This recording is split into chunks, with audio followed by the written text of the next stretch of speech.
The officer's hand slammed against the car roof. "I said step out, now!" Evelyn Carter didn't flinch. She'd heard worse commands in Kandahar while mortar rounds screamed overhead. But this wasn't a combat zone. This was a Tuesday afternoon in suburban Colorado, outside a low-income apartment complex, where she'd just dropped off insulin supplies to a diabetic college student who couldn't afford her prescription refill. "I'm a nurse," she said again, slower this time, hands visible on the steering wheel. "I work at Redwood General. I was returning medical supplies to someone who needed—" "Save it." Officer Ryan Cole's eyes swept over her like she was already guilty. "Pop the trunk." 2 more patrol cars pulled up, lights flashing. A small crowd gathered on the sidewalk, phones rising. Evelyn's heartbeat stayed steady, 72 beats per minute, same as always, but something cold settled in her chest. She recognized this pattern. The assumptions. The theater of authority. The need to humiliate before asking questions. What Officer Cole didn't know, the woman he was about to search had spent 18 months in forward operating bases where hesitation killed people, where she'd pulled shrapnel from soldiers while insurgents fired through canvas walls, where she'd been decorated twice for actions she never talked about. He thought he had control. He was already wrong. "Before we go further, I need you to do something for me. Stay with this story until the very end. Comment below with the city you're watching from so I can see how far this has traveled. Hit that like button if you want to see how this plays out, because what happens next, nobody saw coming." The apartment complex sat off Highway 36, a collection of beige buildings with rusted railings and parking spaces marked in faded yellow paint. Evelyn had been there 12 minutes, just long enough to hand Maya Reeves, a 21-year-old nursing student working 2 jobs to stay enrolled, a small cooler containing 3 vials of insulin and a box of syringes. Maya's insurance had lapsed. The pharmacy wanted $400 she didn't have. Evelyn had seen the same desperation in field hospitals overseas, where supplies meant survival and bureaucracy meant death. She'd pulled into the lot at 3:47 p.m., parked near the dumpsters where her sedan wouldn't block traffic, and walked to Building C. Maya met her at the door, eyes red, hands shaking. The exchange took 90 seconds. A hug. A whispered thank you. Evelyn was back in her car by 3:51 p.m. Keys in the ignition, seatbelt clicked. That's when the first patrol car rolled up behind her, lights off but engine idling. She didn't panic.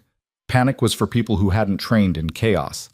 She checked her mirrors, noted the officer stepping out, mid-30s, buzz cut, shoulders back like he was walking into a fight, and lowered her window before he reached her door. "Afternoon," she said evenly. Officer Cole didn't return the greeting. "License and registration." She handed them over without commentary.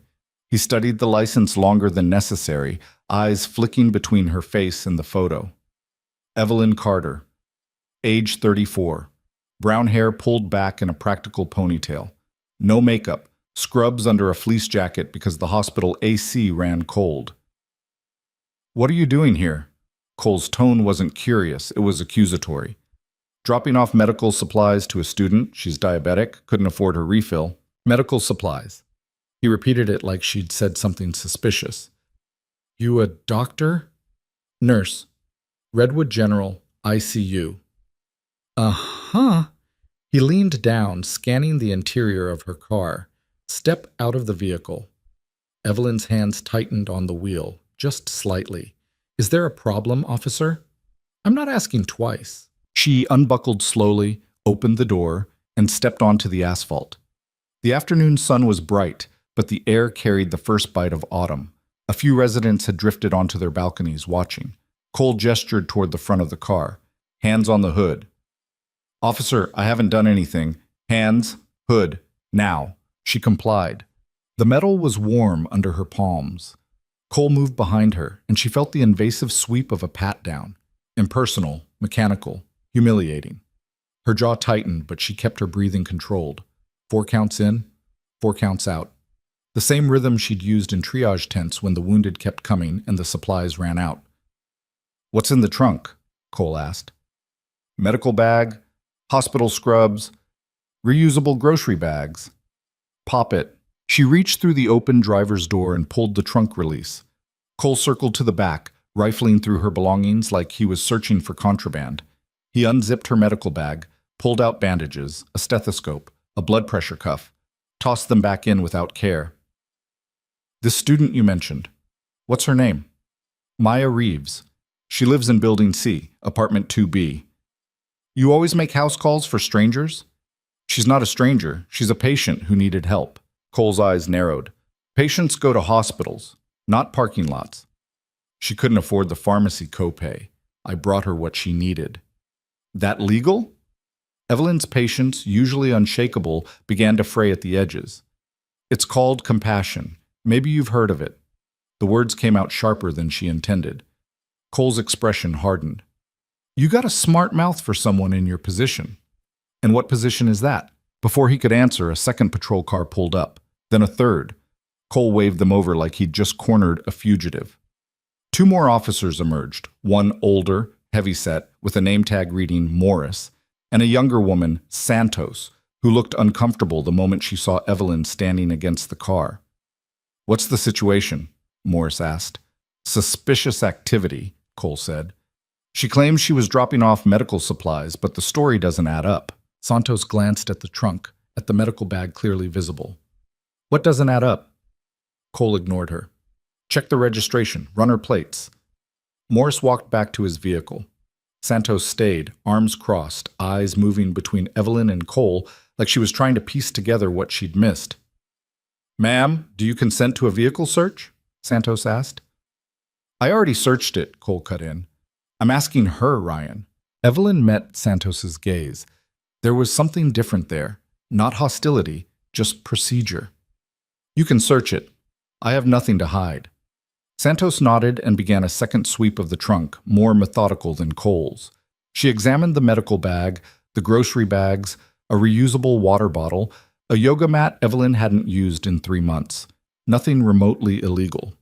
"She's clean," Santos said quietly. Cole's jaw worked. "Check the glove compartment." "Already did." "Registration, insurance, owner's manual? That's it." The crowd on the balconies had grown. Phones were out now, recording. Evelyn could see the red recording dots, the way people leaned over railings for better angles. Part of her understood the instinct. Injustice made good content. But another part, the part that had operated in secrecy for years, where anonymity meant safety, hated the exposure. Morris returned holding a printout. No warrants, no priors. Vehicles registered to her. Everything checks out. Cole snatched the paper, scanned it like he was searching for a mistake. "What about the student? We verify her story?" "I'll go talk to her," Santos offered. "No, I'll do it." Cole started toward Building C. Evelyn's voice cut through the parking lot.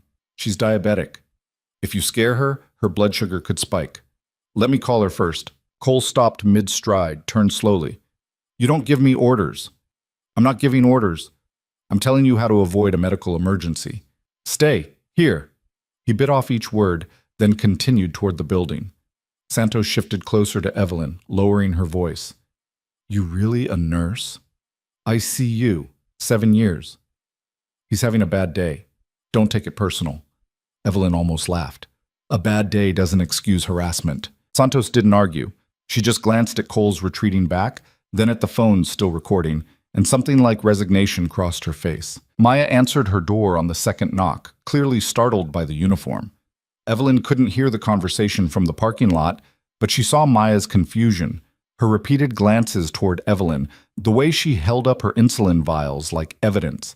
Cole took photos of them with his phone, wrote something in a notepad, asked more questions. Maya's hand started shaking again. When Cole finally returned, his expression was tighter than before. "She confirmed your story," he said, like it annoyed him. "I know, but I still don't like it." "You don't have to like it. You just have to let me go." Morris stepped forward, clearly trying to de-escalate. "Ryan, she's clear. Let's wrap this up." But Cole wasn't finished. "How often do you do this? Drop off supplies?" "When someone needs help." "You keep records? Receipts?" "I'm not running a business. I'm helping people." "Sounds like distribution to me." Santos's eyes widened. "Ryan, unlicensed distribution of medical supplies could be a felony." Evelyn's composure cracked, just slightly. "You're reaching." "Am I?" Cole stepped closer, invading her space. Because from where I'm standing, you're operating outside normal channels, meeting people in parking lots, handing off controlled substances. Insulin isn't a controlled substance. Syringes are paraphernalia. They're medical equipment, not when you're distributing them without oversight. The absurdity of it hit her like a wave. She'd treated gunshot wounds in Helmand province. She'd held pressure on a femoral artery for 40 minutes while waiting for a medevac that almost didn't come.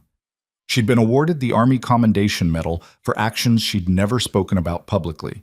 And now she was being lectured about insulin syringes by a cop who couldn't admit he was wrong. Officer Cole. Her voice dropped, controlled but edged with steel. I have broken no laws. I have committed no crimes. You've searched my vehicle, verified my identity, confirmed my story with the person I helped. You have no legal grounds to detain me further. I'll decide what grounds I have. No. She straightened, meeting his eyes without blinking. You won't. The standoff stretched. Morris looked like he wanted to intervene, but didn't know how. Santos glanced at the recording phones again, clearly calculating the department's liability. And Cole looked like a man who'd backed himself into a corner and didn't know how to get out without losing face. Then a voice cut through the tension. You really don't know who she is, do you? Everyone turned. An older man stood at the edge of the crowd, maybe 65, wearing a faded Marines t-shirt and leaning on a cane. His face was weathered, scarred along one cheek, and his eyes held the particular weariness of someone who'd seen authority abused before. Cole's hand drifted toward his belt. Sir, step back. The man didn't move. Name's Dennis Keller. I live in Building A. And I know her. This doesn't concern you. It does when you're harassing a decorated combat medic in my parking lot. The words landed like a flashbang. Cole blinked. What? Dennis limped closer, each step deliberate. Evelyn Carter, former Army specialist, 18 months deployed in Afghanistan, saved my nephew's life when his convoy hit an IED outside Kandahar, pulled him out of a burning vehicle while taking fire. You want to call that suspicious activity, officer? Evelyn's breath caught. She hadn't seen Dennis in 4 years, not since the ceremony at Fort Carson, where they'd both attended a memorial service for soldiers who hadn't made it home. She'd never told anyone at Redwood General about her service. It wasn't something she advertised. The medals stayed in a box in her closet. The memories stayed locked down. Santos stared at her. Your army? Was. Evelyn's voice was quiet. I don't talk about it. Morris looked at Cole, who'd gone very still. Ryan, maybe we should... Doesn't matter what she used to be, Cole interrupted, but his conviction was slipping. I'm doing my job. Dennis laughed, sharp and bitter. Your job? Kid, your job is to protect people, not humiliate them because you had a bad shift. I don't need a lecture from a civilian. I did 22 years in the Corps. Try again. The crowd murmured. More phones appeared. Evelyn could see the narrative forming in real time. Cop versus veteran, authority versus service, power versus principle. She hated it. She hadn't wanted this. All she'd wanted was to help a student who couldn't afford insulin. Santos touched Cole's arm. Ryan, let her go. He jerked away. I'm not... Let her go. For a long moment, Cole stood frozen, pride and reality warring on his face. Then he exhaled hard through his nose, stepped back, and waved dismissively toward Evelyn's car. You're free to leave. Evelyn didn't move immediately. She wanted to say something cutting, something that would make him understand how badly he'd miscalculated. But she'd learned long ago that silence could be louder than words. So she walked to her car, slid into the driver's seat, and started the engine. As she pulled away, she saw Dennis in her rearview mirror, still standing there, arms crossed. Their eyes met for half a second. He nodded once. She nodded back. But as she turned onto Highway 36, hands steady on the wheel, heartbeat still 72 beats per minute, she knew this wasn't over. Because every second of that encounter, the search, the accusations, the violation, had been recorded. By body cameras. By phones. By witnesses who knew injustice when they saw it. Officer Ryan Cole thought he'd won by letting her go. He'd just made the worst mistake of his career. Evelyn drove straight to Redwood General, parked in the employee lot, and sat in silence for 3 full minutes. Her hands didn't shake. Her breathing stayed controlled. But something had shifted inside her. A cold, clinical clarity she recognized from the battlefield. The kind that came when you realized the situation wasn't going to resolve itself quietly. She pulled out her phone and opened her contacts. Scrolled past colleagues, family, friends. Stopped on a name she hadn't called in 6 months. Captain Alicia Mendez, JAG Corps. They'd served together in Afghanistan. Mendez had been legal counsel for their unit, a sharp-minded advocate who didn't lose cases. She'd left active duty 2 years ago and now worked in federal civil rights law, specializing in cases involving veterans and law enforcement misconduct. Evelyn hesitated, thumb hovering over the call button. Part of her wanted to let it go. Move on. Forget the whole humiliating encounter. But another part, the part that had watched too many injustices go unchallenged, knew that silence only protected the people who abused power. She pressed call. Mendez answered on the second ring. Carter? That you? Yeah, it's me. Been a while. You okay? I need legal advice. There was a pause, then Mendez's voice sharpened. What happened? Evelyn told her everything. The stop, the search, the accusations, the crowd, the recordings. She kept her tone factual, emotionless, the way she'd delivered field reports under fire. When she finished, Mendez was quiet for several seconds. You still at the scene? Mendez finally asked. No, I'm at work. Good. Don't go back. Don't talk to anyone from that department without representation, and send me everything. Dash cam footage if you have it, names, badge numbers, locations, witnesses, everything. I don't have dash cam footage, but there were at least a dozen people recording. Even better, social media moves faster than internal investigations. If that footage goes public before they can bury it, they'll have no choice but to act. Evelyn rubbed her temple. I didn't want this to become a spectacle. It already is.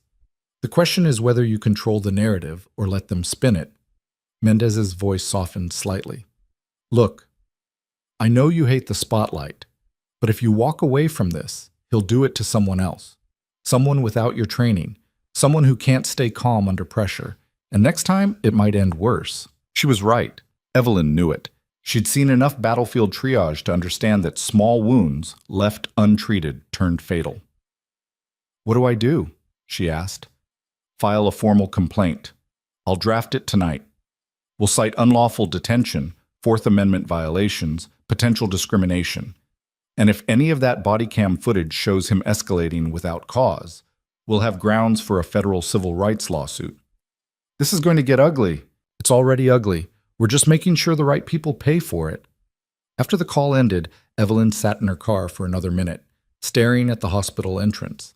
Her shift started in 20 minutes. She had patients waiting, a trauma case in Bay 3, post-op monitoring in room 12, the ordinary, relentless work of keeping people alive. She grabbed her bag and walked inside. By the time Evelyn finished her shift at 11:47 p.m., the video had gone viral. She didn't know until she checked her phone in the locker room and saw 17 missed calls, 43 text messages, and her name trending on Twitter.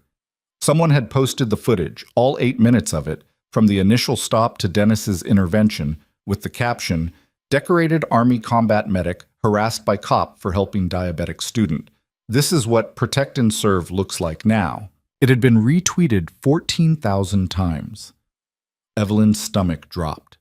She opened the video, watched herself standing calmly against her car while Cole rifled through her trunk, heard her own voice explaining over and over that she was a nurse, saw the moment Dennis stepped forward and revealed her service record. The comments section was a war zone, half the country calling for Cole's badge, the other half defending him, a few trolls claiming the whole thing was staged. Her phone buzzed, a text from Mendez. Saw the video? This changes everything. Call me when you can. Another text from a number she didn't recognize. Ms. Carter, this is Rebecca Huang from Channel 9 News. We'd love to interview you about today's incident. Please call at your earliest convenience. 3 more media requests followed, then a message from the hospital's PR department asking her to refrain from speaking to press until they could assess the situation. Evelyn turned off her phone. She drove home in silence, parked in her driveway, and sat in the dark for a long time. The house was small, a rental on the north side of Boulder, with a view of the Flatirons she rarely had time to appreciate.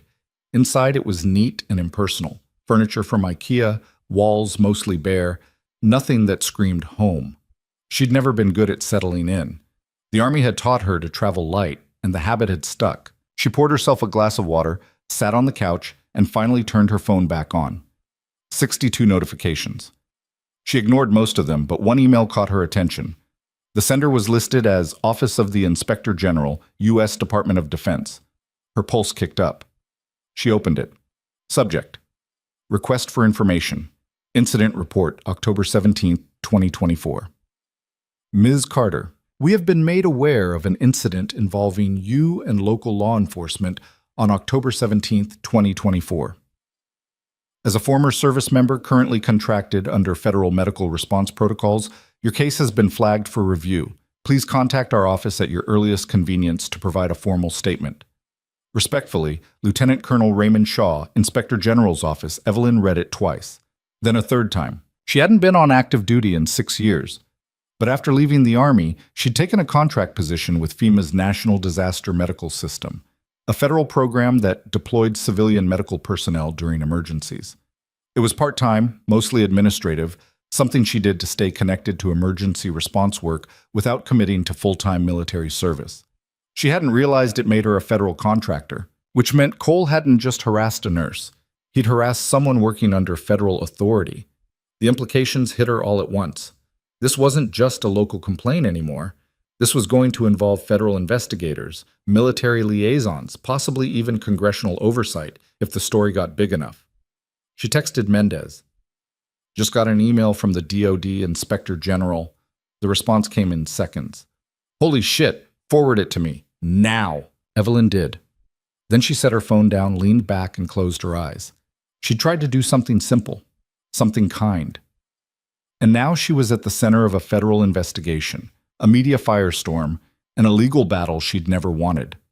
But as she sat there in the quiet, another thought surfaced, one that had been drilled into her during basic training, repeated in every after-action review, embedded in the muscle memory of her service. When someone abuses power, you don't back down. You document, you report, you make sure it never happens again. Officer Ryan Cole had made a choice today. He'd chosen humiliation over professionalism, ego over evidence, power over principle. Now he was going to learn what happened when you cornered someone who'd been trained to fight back, not with fists, with precision. The next morning, Evelyn woke to find her front lawn occupied by 3 news vans. She stood at her bedroom window, coffee in hand, watching reporters set up cameras and check microphones. A small crowd of neighbors had gathered on the sidewalk, pointing and whispering. Someone knocked on her door, sharp, insistent. She didn't answer. Instead, she called Mendez. "They're outside my house," Evelyn said flatly. "I know. I've been fielding calls since 6 a.m. Every major outlet wants a statement. What do I say? Nothing. Not yet. Let them chase the story. Let the department scramble. We file the complaint today, and then we wait for them to make the next mistake. And if they don't, they will. Guys like Cole always do." Evelyn hung up and checked her email. Another message from Lieutenant Colonel Shaw requesting a video call at 2 p.m. A follow-up from the hospital's legal team asking her to attend a meeting that afternoon. And buried in the spam folder, an anonymous message with no subject line. "You don't know what you're starting. Drop it." She stared at the words, then deleted the email without responding. Threats didn't scare her. She'd been threatened by people with actual weapons. This was just noise. At 1:55 p.m., she logged into the video call with Lieutenant Colonel Shaw. He appeared on screen. Late 50s, graying hair, uniform crisp, expression unreadable. "Ms. Carter, thank you for joining me." "Sir, I'll be direct. Your case has been escalated due to your status as a federal medical contractor. That changes the legal landscape significantly. We're coordinating with local authorities, but I need your account of the incident. Start from the beginning." She walked him through it again, same facts, same timeline. Shaw took notes, asked clarifying questions, never interrupted. When she finished, he leaned back in his chair. "You handled yourself well. I've had practice." I read your service record. Kandahar, 2019. You pulled a wounded soldier out of a vehicle under fire, treated him on site for 20 minutes until evac arrived, saved his life. Evelyn's throat tightened. I was doing my job. So was Officer Cole. The difference is you did yours correctly. Shaw's expression hardened. I'm recommending a full federal review. If the body cam footage supports your account, and based on the civilian recordings, I believe it will, this will move quickly. What happens to him? That's not your concern. Your concern is making sure this doesn't happen to the next person. The call ended at 2:34 p.m. Evelyn sat in silence, staring at the blank screen. Then her phone rang. Unknown number. She almost didn't answer, but something made her pick up. Miss Carter? The voice was male, older, cautious. This is Chief Daniels, Boulder County Sheriff's Department. Her pulse spiked. Yes? I'd like to speak with you in person, privately. Would you be available tomorrow morning? About what? There was a pause. About Officer Cole. And what happens next? Evelyn met Chief Daniels at a coffee shop 15 miles outside Boulder, far enough from the media circus that had taken root outside her house. He'd suggested the location, neutral ground, he'd called it, and she'd agreed because meeting at the department felt like walking into a trap. He was already seated when she arrived, nursing a black coffee at a corner table. Late 50s, gray beard trimmed close, eyes that had seen too many bad situations to pretend this one wasn't. He stood when she approached, offered his hand. Miss Carter, thank you for coming. She shook it briefly. You said this was about Officer Cole. It is. Sit, please. She sat across from him, hands folded on the table. Daniels took a long breath, like he was choosing his words carefully. I've been in law enforcement for 32 years, he began. I've seen good cops make bad calls. I've seen bad cops hide behind badges, and I've seen situations get out of control because nobody had the guts to step in early. He paused. This is one of those situations. Evelyn didn't respond, just waited.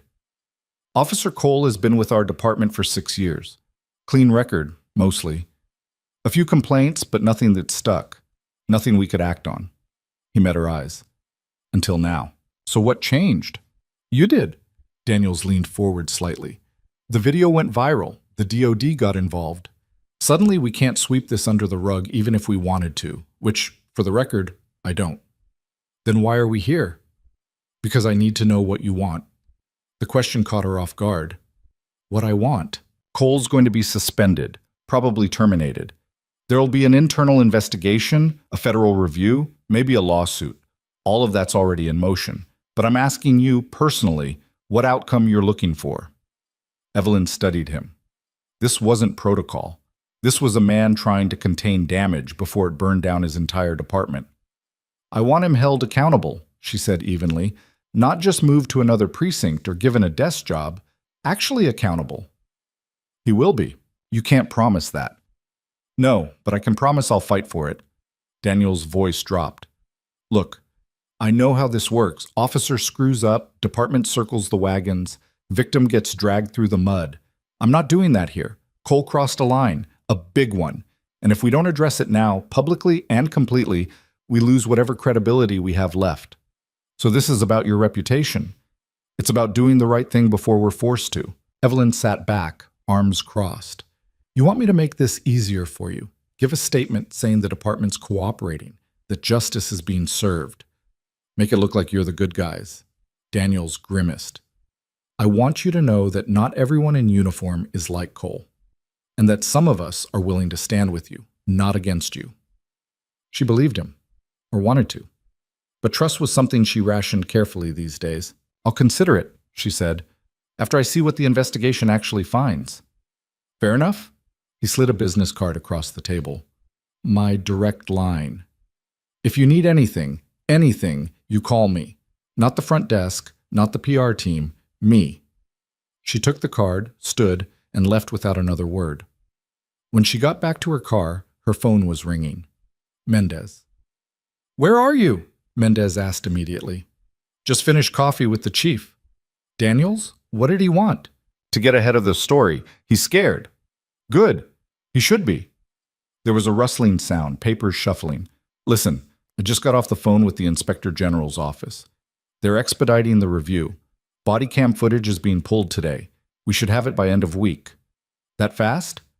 Federal oversight moves faster than local bureaucracy, especially when there's public pressure. Mendez hesitated. There's something else.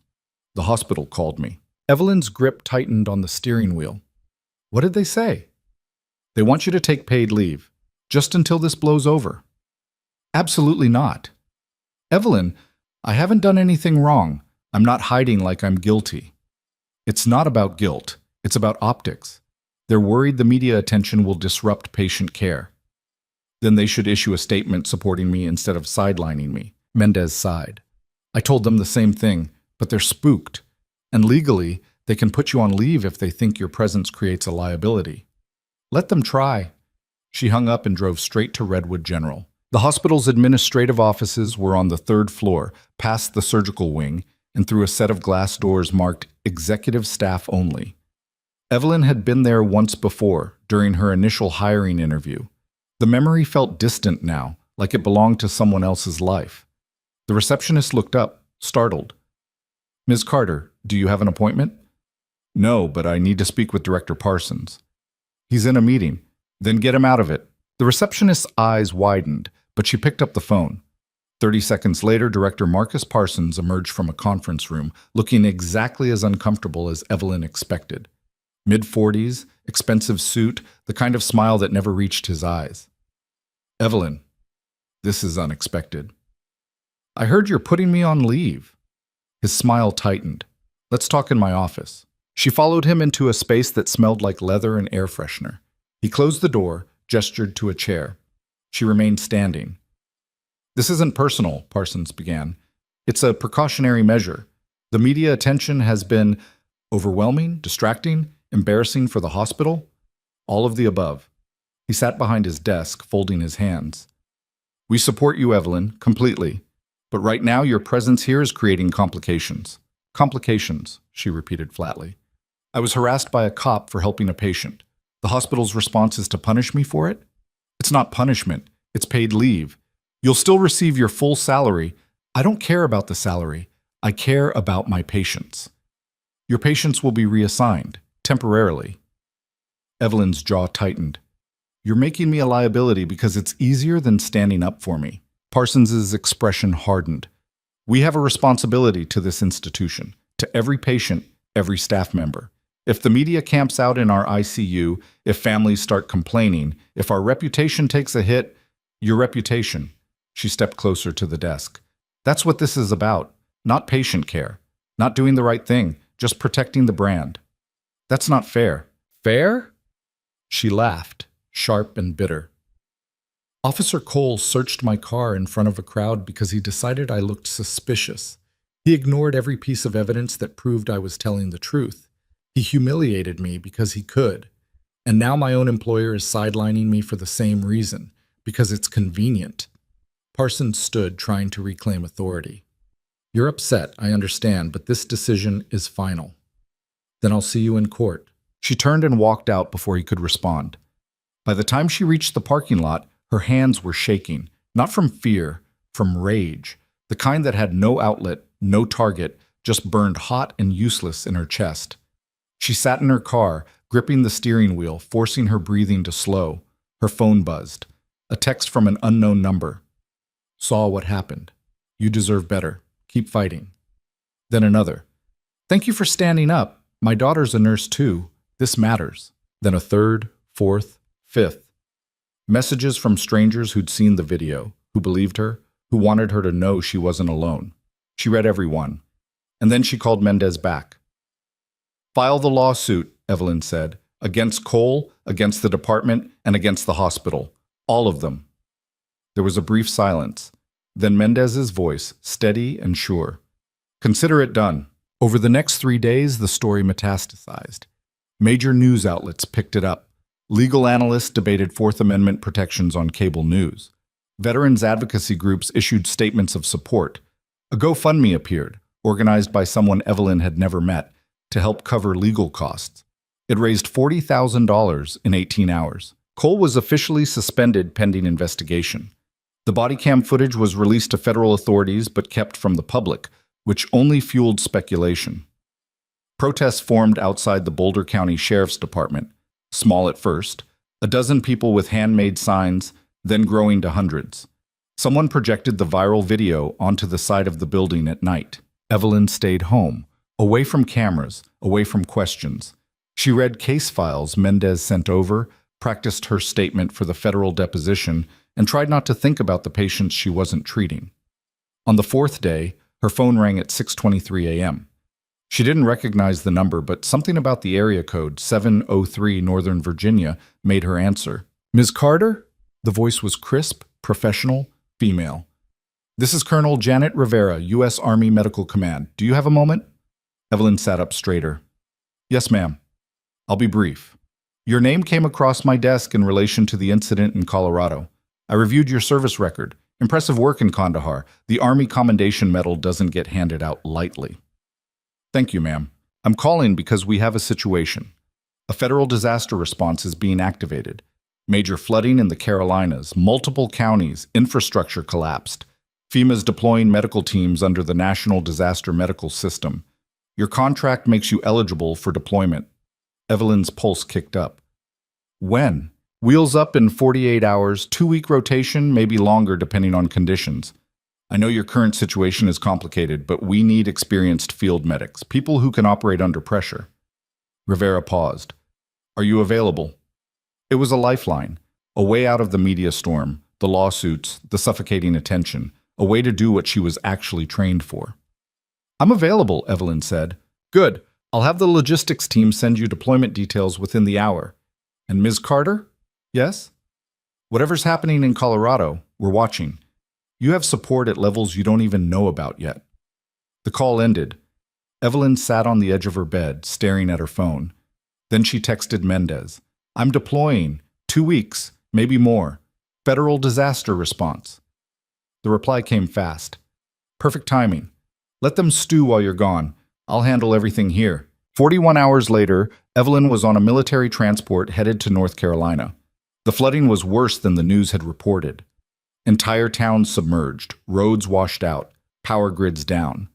The mobile field hospital was set up in a high school gymnasium in a town called Mercer Falls, population 12,000, now crammed with twice that many evacuees. Evelyn hit the ground running, triage tents, supply coordination, rotating shifts that blurred into each other. She treated hypothermia, infections, lacerations from debris. She calmed panicked parents whose children had been separated during evacuations. She worked alongside Army medics half her age who treated her like a legend once they learned about Kandahar. It felt like coming home. On day 6, she was stitching up a laceration on an elderly man's forearm when one of the younger medics, a kid named Torres, approached her between patients. "Ma'am, there's someone here asking for you." Evelyn didn't look up from the suture. "Tell them I'm busy." "It's a reporter." Her hands stilled. "How did they find me here?" "No idea, but she's persistent, says it's important." Evelyn tied off the stitch, cleaned the wound, bandaged it carefully. Then she stripped off her gloves and followed Torres outside. The reporter was young, maybe late 20s, standing near the perimeter fence with a camera operator. She spotted Evelyn and started forward, microphone ready. "Ms. Carter, I'm Ashley Brennan from CNN. Can I ask you a few questions about—" "No, just a few minutes. People want to hear your side, but I'm working. People here need medical care, not sound bites." Brennan stepped closer, lowering the microphone slightly. "I'm not here to ambush you. I'm here because what happened to you matters. And because Officer Cole just gave an interview." Evelyn stopped. "What?" "This morning. Exclusive sit-down with a local station. He claims you were hostile from the start, that he followed procedure, that the video doesn't show the full context." Brennan's expression was serious, no trace of the usual media hunger. "He's controlling the narrative, and if you don't respond, his version becomes the truth." Evelyn's chest tightened. She'd known this was coming, the counterattack, the spin, the attempt to discredit her, but hearing it confirmed still hit like a punch. What did he say exactly? That you were evasive, that your story didn't add up, that he had reasonable suspicion to detain you. Brennan hesitated. He also said you pulled the veteran card to avoid accountability. The words landed like acid. Evelyn felt her composure crack, just slightly, heat rising in her face. "I didn't pull anything," she said quietly.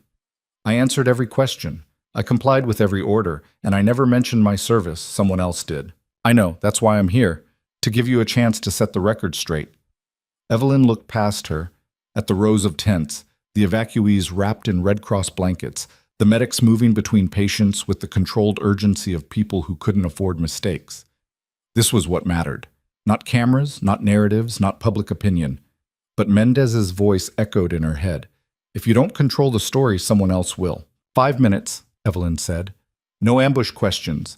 And we do it here, so people can see what I'm actually doing instead of hiding." Brennan nodded. "Deal." They set up near the triage tent. Evelyn stood in her scrubs, name tag visible, stethoscope around her neck. The camera operator counted down and Brennan began. "Ms. Carter, thank you for speaking with us. Can you walk us through what happened on October 17th? Evelyn kept her voice steady, factual. She described the stop, the search, the repeated explanations that were ignored. She didn't embellish, didn't editorialize, just stated what happened, the way she'd been trained to report field incidents. "Officer Cole claims you were evasive," Brennan said. "How do you respond?" "I wasn't evasive. I was precise. I told him exactly what I was doing, where I'd been, why I was there. He chose not to believe me. He says he followed procedure." Procedure doesn't include searching someone without cause, ignoring evidence, or escalating when there's no threat. If that's his procedure, the procedure is broken. "Do you think this was racially motivated?" Evelyn paused. She'd thought about this question a lot over the past week. Cole was white. She was white. The optics didn't fit the usual narrative. "I don't know what was in his head," she said carefully. "But I know what I saw. A man who decided I was guilty before asking a single question. Whether that was about race, gender, class, or just ego, the result is the same. It was wrong." "What do you want to see happen now?" "I want accountability. Real accountability. Not a slap on the wrist, not a transfer, not a quiet resignation. I want Officer Cole to face consequences for abusing his authority, and I want the system that protected him to change so this doesn't happen to someone else." Brennan nodded. "One last question. You're a decorated combat veteran. You saved lives under fire. Why does this matter to you so much?" Evelyn met the camera directly. "Because I didn't serve my country so I could come home and be treated like a criminal for helping someone. I didn't risk my life overseas so a cop could violate my rights in a parking lot. And I didn't learn to fight for what's right just to stay silent when it happens to me." She paused. "This matters because injustice doesn't stop unless people stand up to it, and I'm not backing down." The interview aired that night. By morning, it had been viewed 3 million times. Evelyn didn't watch it. She was too busy treating a 7-year-old with pneumonia, restocking IV supplies, and coordinating with FEMA logistics on medication shortages. But her phone, turned off and buried in her duffel, accumulated messages she wouldn't see for hours. From Mendez, "You crushed it. Cole's attorney is already backpedaling." From Chief Daniels, "Saw the interview. You're making this very hard for me to defend my department. Also, you're right." From an unknown number, "You have more support than you know. Keep pushing." And one more, from a number she almost didn't recognize. Dennis Keller, the Marine vet from the parking lot. "Semper Fi, kid. You're doing us proud." On day 9 of the deployment, Evelyn was rotating off a 12-hour shift when Torres found her again. "Ma'am, you need to see this." He handed her a tablet showing a live news feed. The headline read, "Boulder County Sheriff's Department announces termination of Officer Ryan Cole." Evelyn took the tablet, scanned the article. Cole had been fired effective immediately. The internal investigation, accelerated by federal pressure, had found multiple policy violations, including unlawful detention, improper search procedures, and failure to de-escalate. The department issued a formal apology to Evelyn and announced mandatory retraining for all officers. But that wasn't the part that made her hands shake. Buried in the 3rd paragraph, federal prosecutors are reviewing the case for potential civil rights charges. Criminal charges. Not just a lawsuit, actual criminal prosecution. "Ma'am?" Torres was watching her carefully. "You okay?" She handed back the tablet. "Yeah, I'm good." But she wasn't. Not entirely, because this was bigger than she'd anticipated. Cole wasn't just losing his job. He was facing federal charges that could send him to prison. Part of her felt vindicated. The system had worked, slowly and painfully, but it had worked. Another part, the part that had seen too much justice turn into revenge, wondered where the line was. She pushed the thought aside and got back to work. 2 days later, Evelyn was packing her gear for the flight home when Colonel Rivera appeared at the edge of the tent.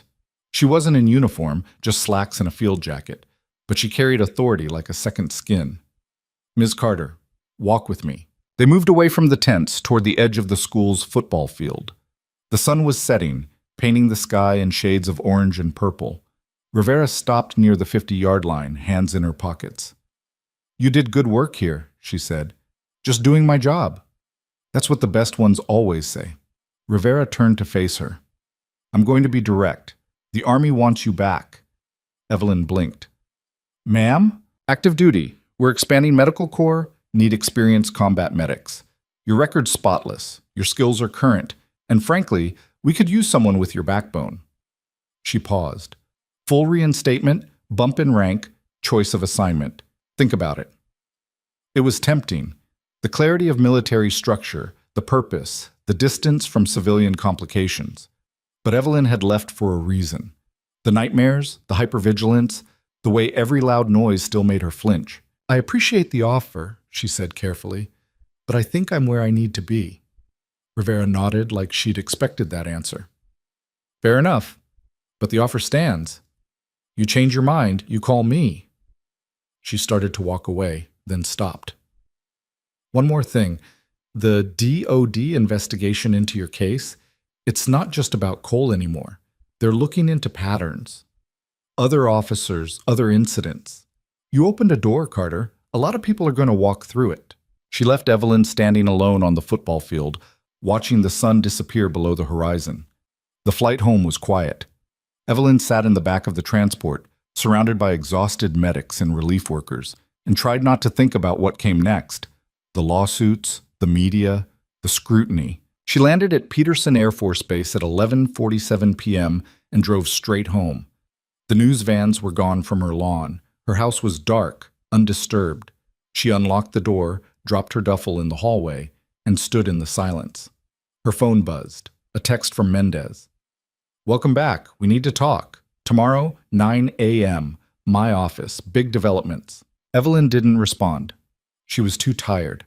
She showered, collapsed into bed, and slept for 10 hours straight, the first full night's rest she'd had in weeks. When she woke, sunlight was streaming through the blinds. Her phone showed dozens of notifications, but one email stood out. From Redwood General Hospital. Subject: Reinstatement Offer. She opened it. "Ms. Carter, in light of recent events and after consultation with our legal team, we would like to formally rescind your leave and invite you to return to your position in the ICU.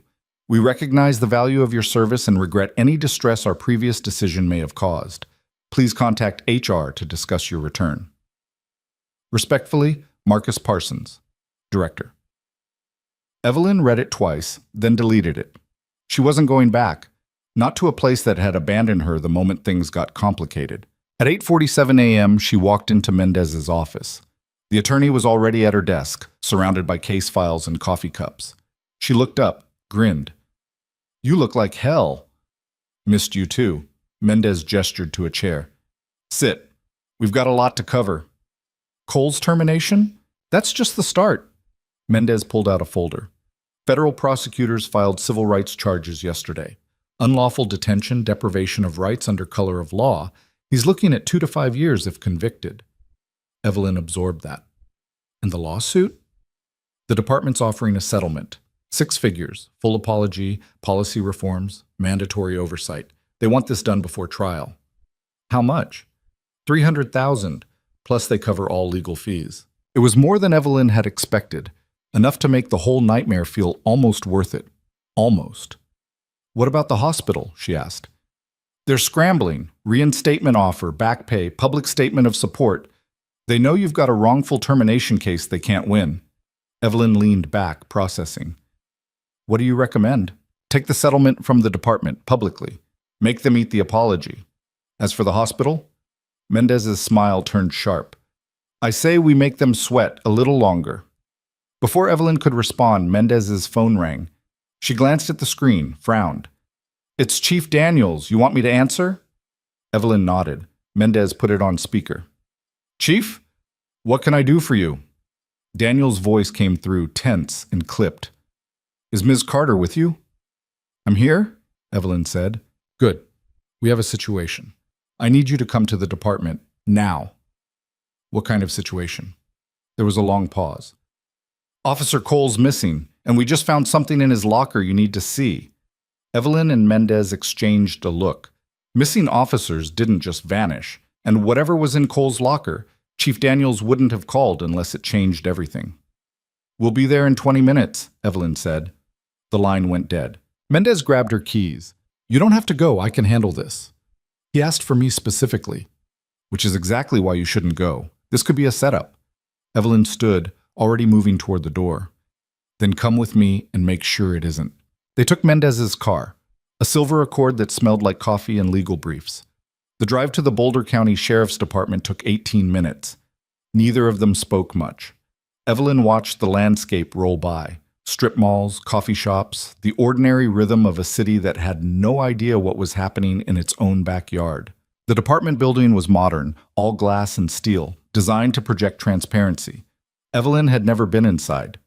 She'd avoided it deliberately, the same way she avoided VA hospitals and firing ranges and anywhere else that triggered memories she'd rather leave buried. Daniels met them in the lobby. No handshake this time, just a tight nod. Follow me. He led them through security, past a bullpen of desks where officers pretended not to stare, and into a conference room with blinds drawn. Inside, two people waited. A woman in her 40s wearing an FBI windbreaker, and a younger man in slacks and a button-down who had federal prosecutor written all over him. Ms. Carter, this is Special Agent Layla Okafor, FBI, and Assistant U.S. Attorney Marcus Webb, Daniels said. They've been working the civil rights case against Cole. Okafor stood, extended a hand. Ms. Carter, thank you for coming. Evelyn shook it. What's this about? Webb gestured to the table where an evidence bag sat next to a laptop. Inside the bag was a small black notebook, the kind you could buy at any drugstore. We executed a search of Officer Cole's locker this morning as part of the federal investigation, Webb said. Standard procedure. We found this. He pulled the notebook out, handling it with gloved hands, and opened it to a marked page. The handwriting was tight, precise, almost obsessive. October 17th, E. Carter. White female, 34, nurse. Stopped outside Riverside Apartments. Too calm. Didn't argue. Suspicious. Verify background. Possible ties?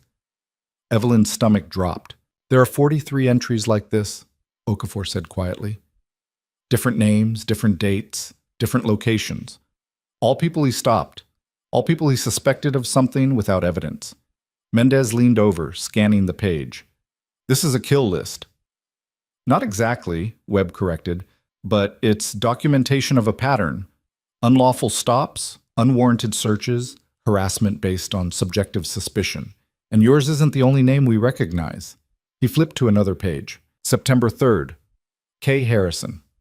Black male, 28, software engineer. Stopped for broken taillight.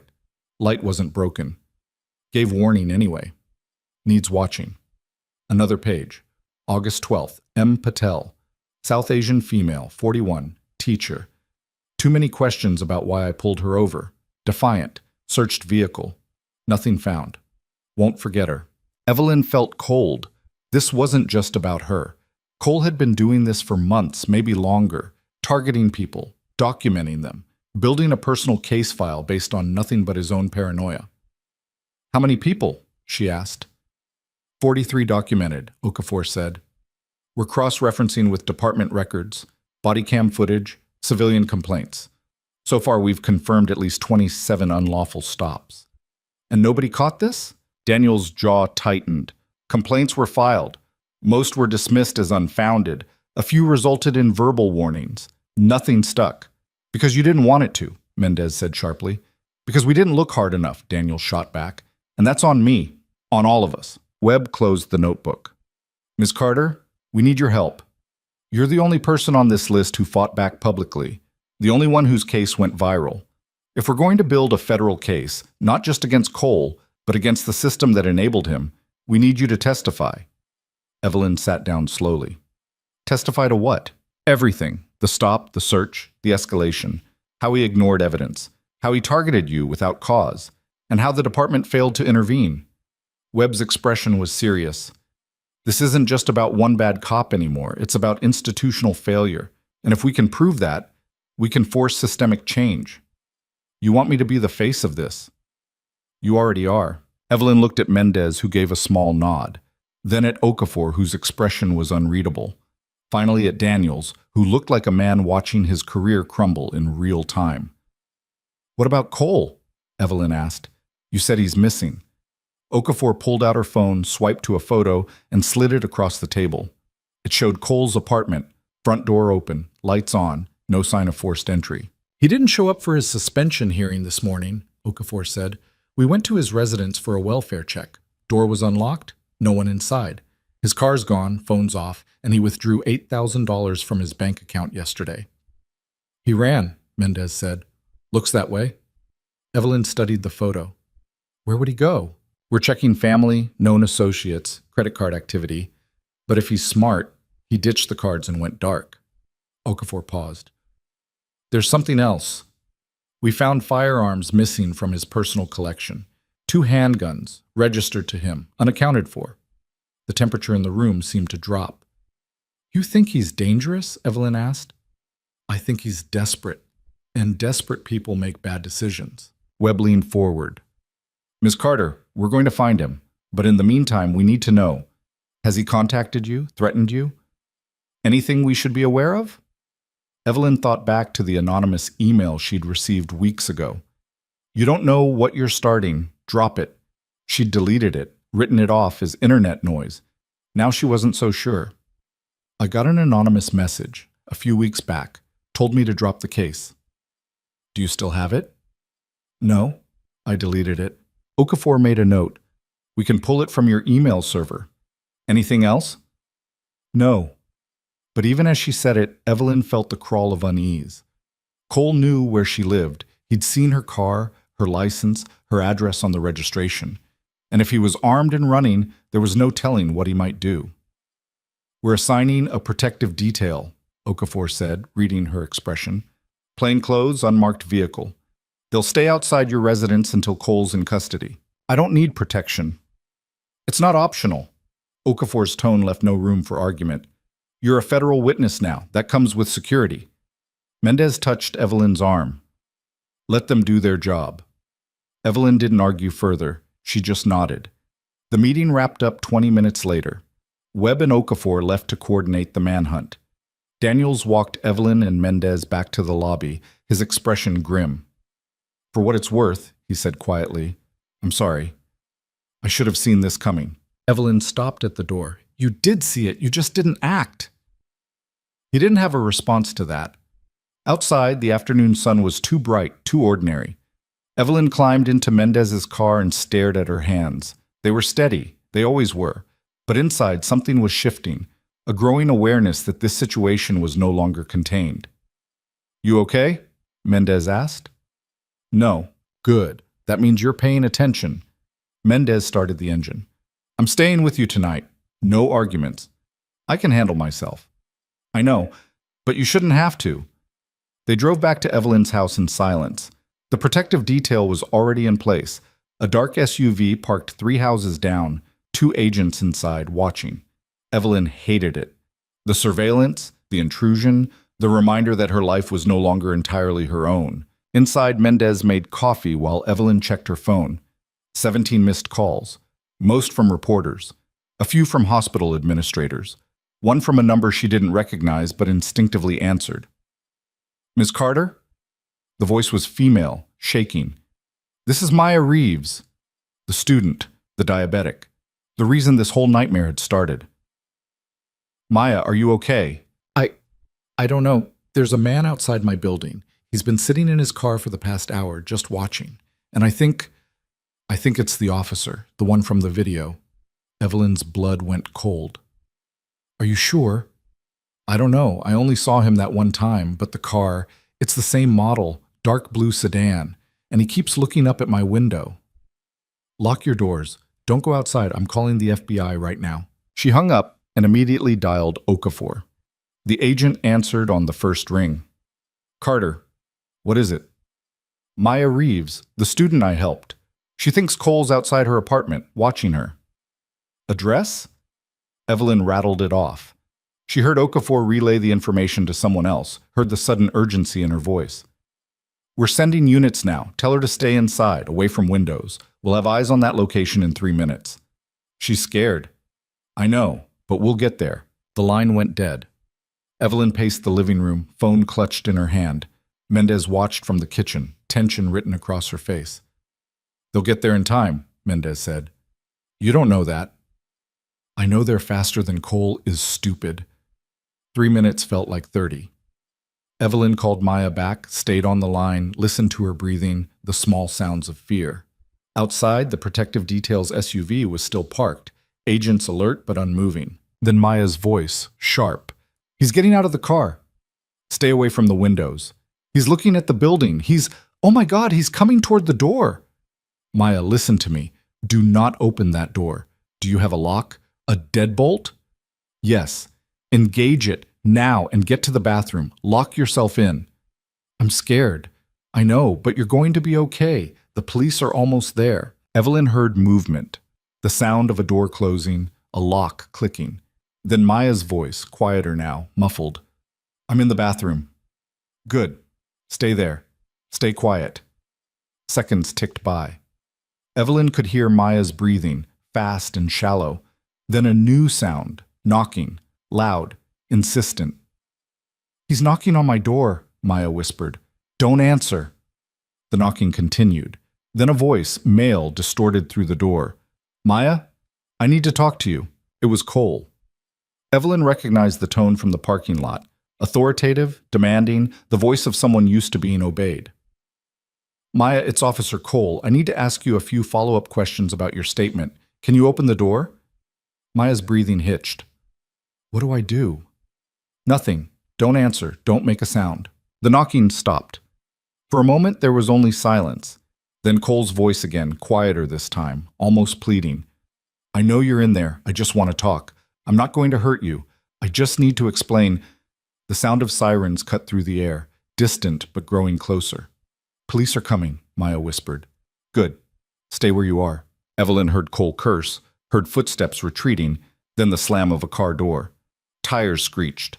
The sirens grew louder, and suddenly there were voices. Urgent, commanding. Boulder PD, stop the vehicle. Then silence. Maya's voice trembling. They're here. They're here. Evelyn exhaled. Are you safe? I think so. Someone's knocking again. They're saying they're police. Ask them to identify themselves. Badge numbers. A pause. Then Maya, louder now. Who are you? A male voice, calm and professional. Officer Santos, Boulder PD, badge 4127. We received a report of a suspicious person. Are you okay? Santos, the officer who'd been at the original stop, the one who'd shown a flicker of doubt when Cole was escalating. It's okay, Evelyn said. You can open the door. She heard the lock disengage, the door open, voices overlapping. Then Santos speaking directly into Maya's phone. Ms. Carter? I'm here. Maya's safe. We're securing the building, but the suspect fled before we arrived. Units are in pursuit. Did you get a visual? Briefly. Dark blue sedan, headed south on Highway 36. We've got 3 units following, helicopter en route. Keep her safe. We will. The call ended. Evelyn sank onto the couch, phone still in her hand. Mendez sat beside her, silent. He went after her, Evelyn said quietly. He went after a kid because she corroborated my story. He's unraveling. He's dangerous. Outside, the Protective Details SUV was no longer parked. It was gone, presumably redirected to the pursuit. Evelyn didn't like that, didn't like being exposed, but she understood the math. Maya was in immediate danger. Evelyn was just a potential target. Her phone buzzed. A text from Okafor. Pursuit ongoing. Suspect heading toward Mountain Pass. Stay inside. Detail reassigned, but back up en route. Then another message, this one from an unknown number. You did this. You ruined my life. I hope you're happy. Evelyn stared at the words. The number was Cole's. Had to be. A burner phone, probably, something he'd bought with cash while planning his escape. She showed Mendez. Don't respond, Mendez said immediately. I wasn't planning to. But another message came through before she could block the number. I was a good cop. I did everything right, and you turned me into a villain. Then, you don't know what it's like. The pressure. The scrutiny. Every decision questioned. Every move recorded. You think you're the victim? You have no idea. Evelyn's jaw tightened. She typed a response before Mendez could stop her. You made your own choices. Own them. She hit send. The reply came instantly. So did you. Then nothing. Evelyn waited, but no more messages came. She forwarded the text to Okafor, blocked the number, and set her phone down. That was stupid, Mendez said. Probably. He's trying to provoke you. Get inside your head. He's failing. But that wasn't entirely true, because somewhere in the back of Evelyn's mind, a small voice whispered that Cole wasn't entirely wrong. She had made choices. She'd fought back when she could have let it go. She'd gone public when she could have stayed quiet. And now a man was on the run, a student was traumatized, and a system was tearing itself apart. She didn't regret it, but she understood the weight of it. An hour later, Okafor called. We lost him. Evelyn's stomach sank. How? He ditched his car near El Dorado Springs, fled on foot into the backcountry. Search and rescue's mobilizing, but it's rough terrain. If he knows the area, he could stay hidden for days. He's armed. We know. We're treating this as a manhunt for an armed and dangerous suspect. State police are involved, park rangers, everyone. But until we have him in custody, you need to stay vigilant. Where's Maya? Safe house. We moved her an hour ago. Good. Miss Carter, I need you to understand something. Cole's messages, they show escalation. He's not thinking clearly. If he contacts you again, do not engage. Just forward everything to me immediately. I will. And the protective details back outside your house. Don't leave without telling them. Understood. The call ended. Night fell. Mendez ordered takeout, but neither of them ate much. They sat in the living room, lights off, watching the street through the blinds. The SUV was back, parked in the same spot, agents visible in silhouette. Evelyn's phone buzzed again. Another unknown number. She answered cautiously. Hello? Ms. Carter, this is Dennis Keller, the Marine from the parking lot. She relaxed slightly. Dennis? Hi. Saw the news, heard Cole's on the run. You okay? I'm fine. Bullshit. You're sitting in your house with feds outside because a dirty cop's got a grudge. That's not fine. Despite everything, Evelyn almost smiled. I've handled worse. I know you have. That's not the point. Dennis paused. Look, I don't know if this helps, but I did some digging. Called a few guys I know in local law enforcement, old contacts from my Corps days. Cole's got a history. Evelyn sat up straighter. What kind of history? Disciplinary issues. Started in his first department down in New Mexico. Got transferred after complaints of excessive force. Landed in Boulder, clean slate, kept his head down for a while. But the pattern was there. Guy's got a complex, needs to be in control. When he's not, he snaps. Why didn't this come up in the investigation? Because transfers bury records. New department doesn't always dig deep, and cops protect their own, even the bad ones. Dennis's voice hardened. Until someone like you comes along and forces the issue.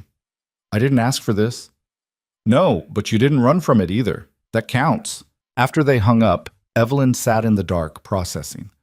Cole wasn't just a bad cop. He was a repeat offender, shuffled from department to department, his record scrubbed each time. And she'd been the one to finally expose him.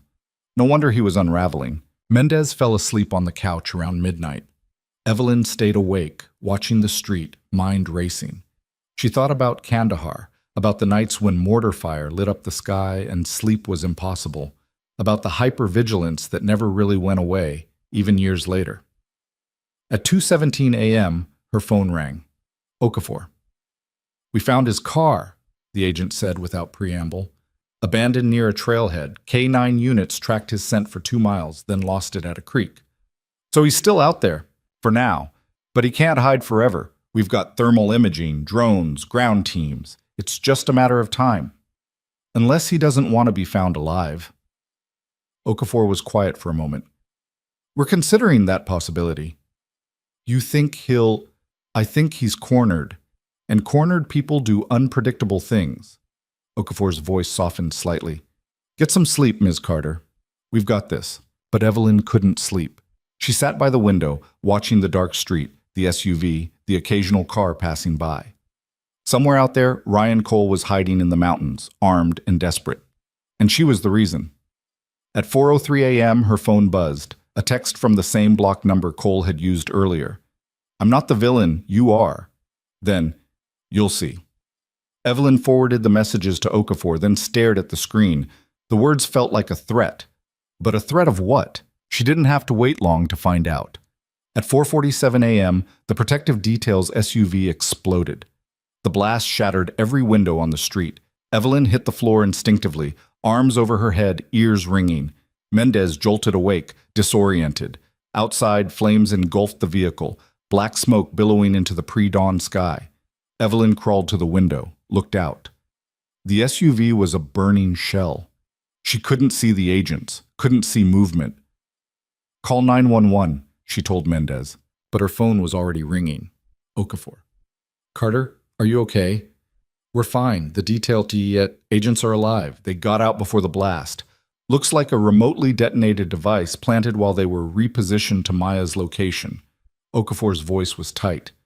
Cole's making a statement, and he's escalating. Evelyn's hands shook.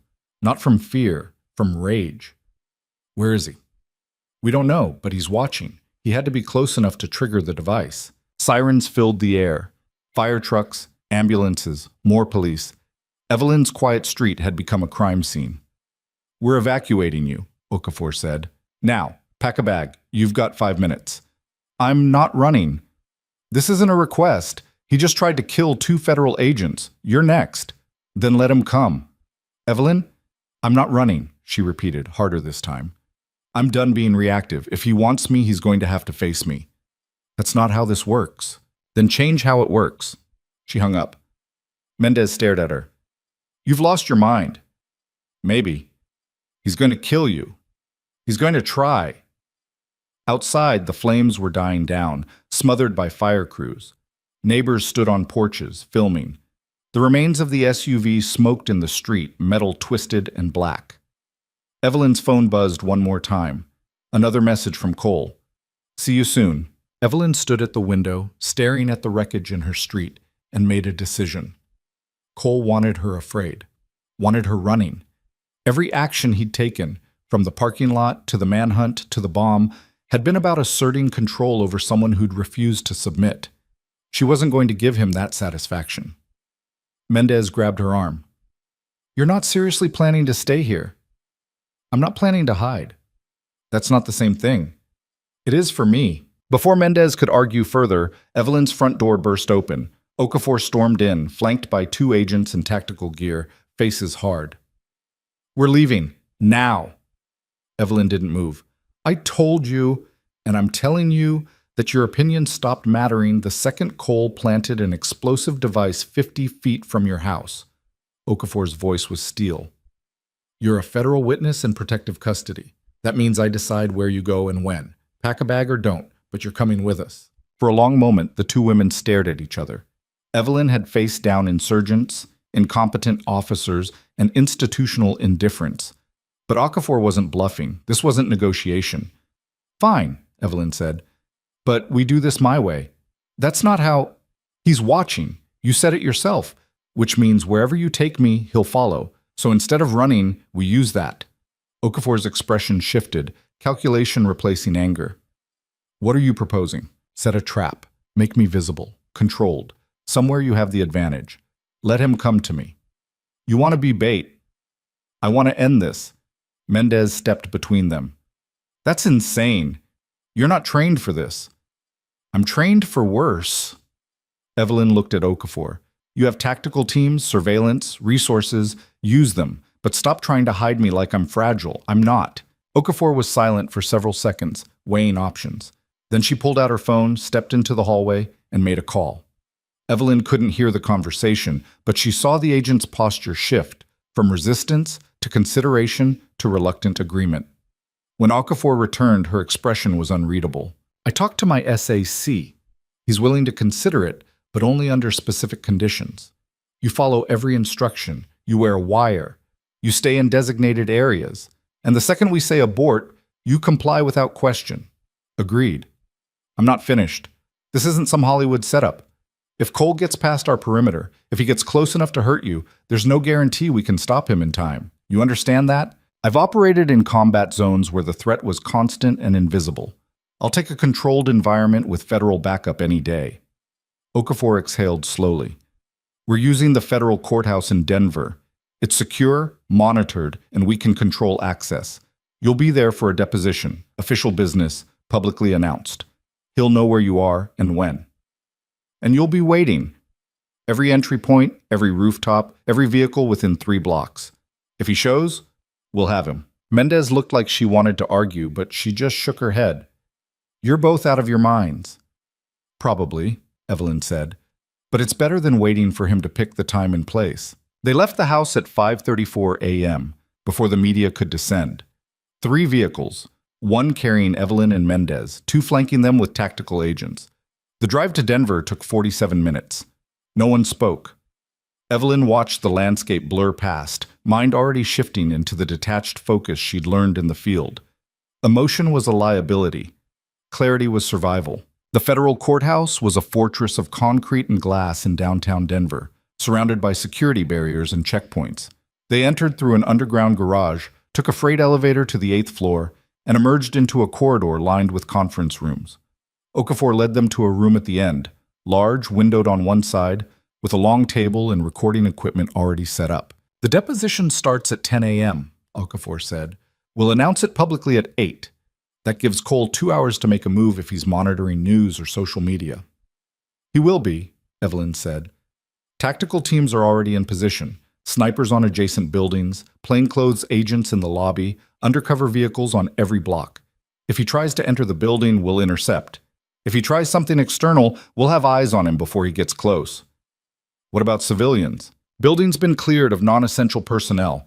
Everyone here is law enforcement or court staff who've been briefed. Evelyn nodded. It was as controlled as it could be, but controlled didn't mean safe. Webb arrived 20 minutes later carrying a briefcase and looking like he hadn't slept.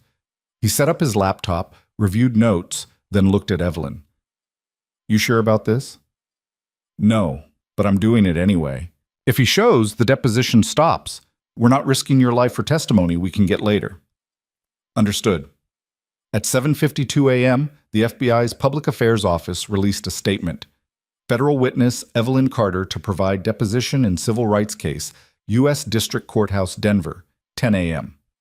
By 8:15 a.m., it was trending online. Evelyn sat in the conference room, wired with a microphone and GPS tracker, wearing a Kevlar vest under her jacket. Mendez sat across from her, laptop open, monitoring news feeds. He's going to see this, Mendez said quietly. That's the idea.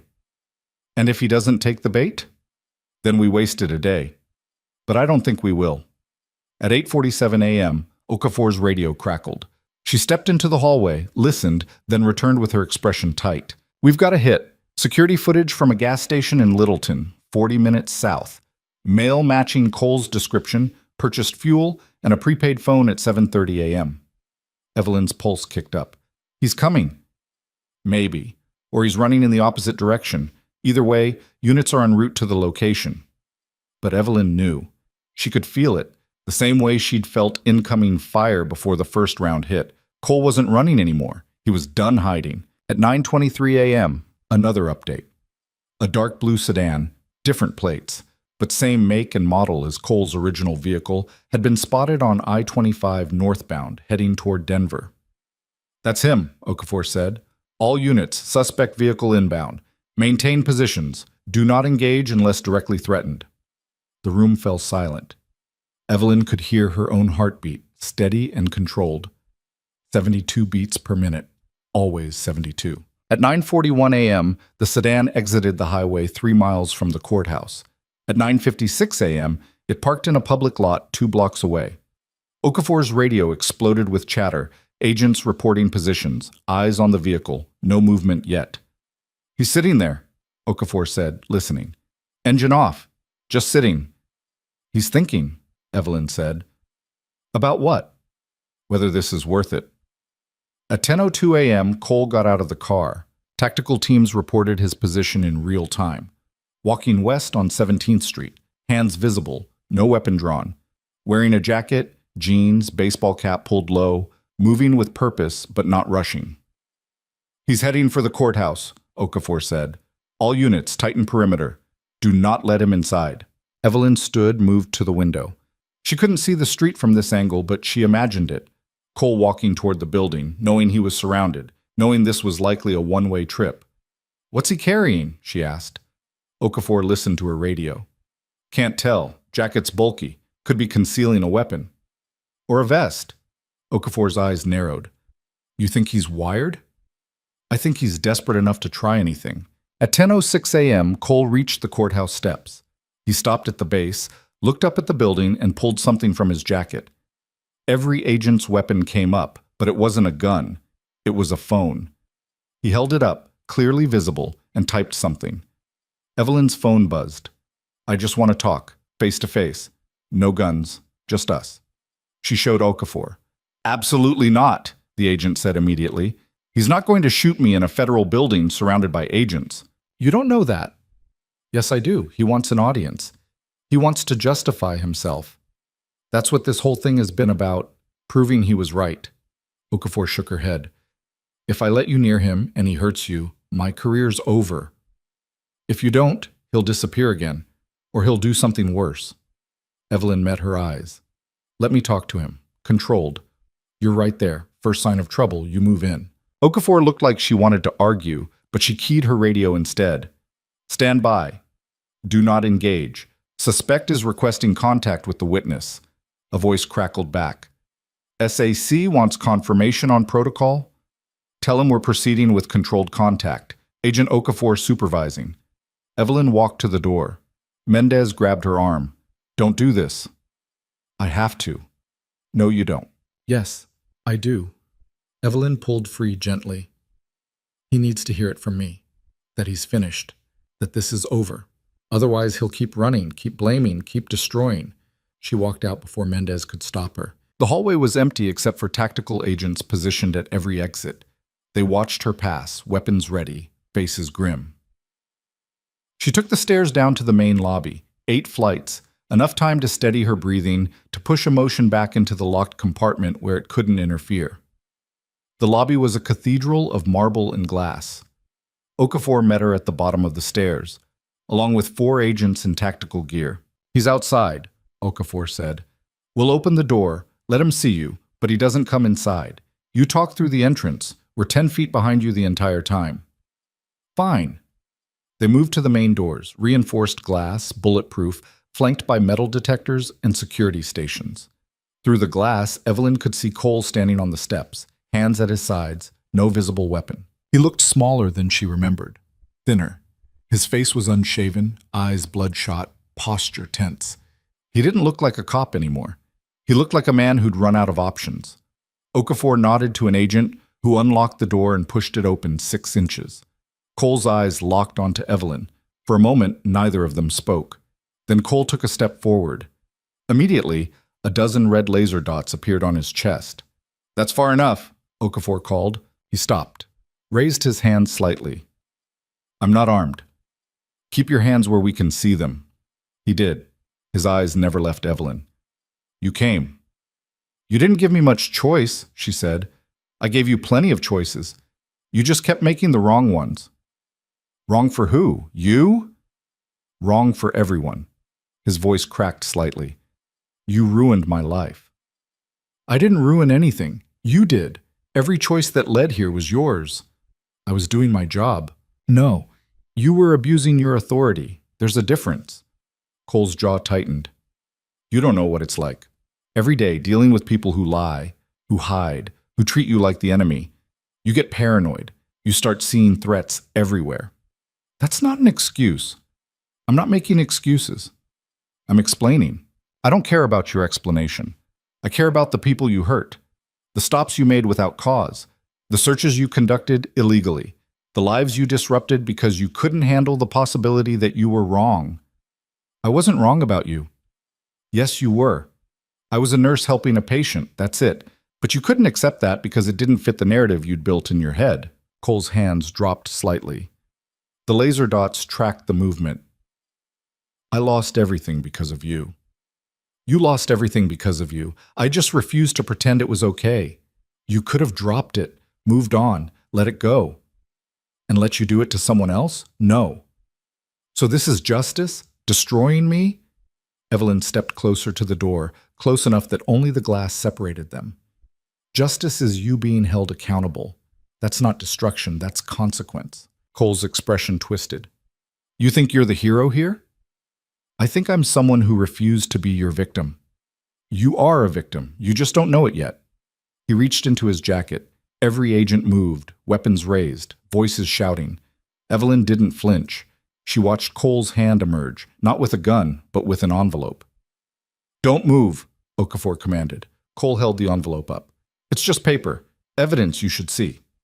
Drop it and step back. He tossed it onto the steps and raised his hands again. Read it.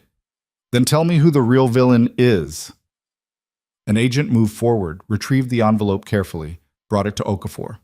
She opened it, scanned the contents, and her expression darkened. What is it? Evelyn asked. Okafor handed it to her.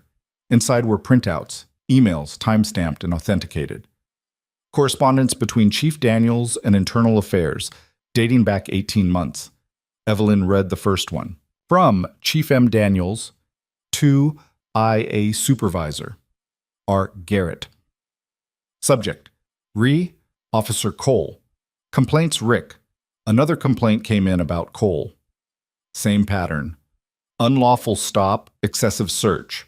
Civilian's lawyer is pushing hard.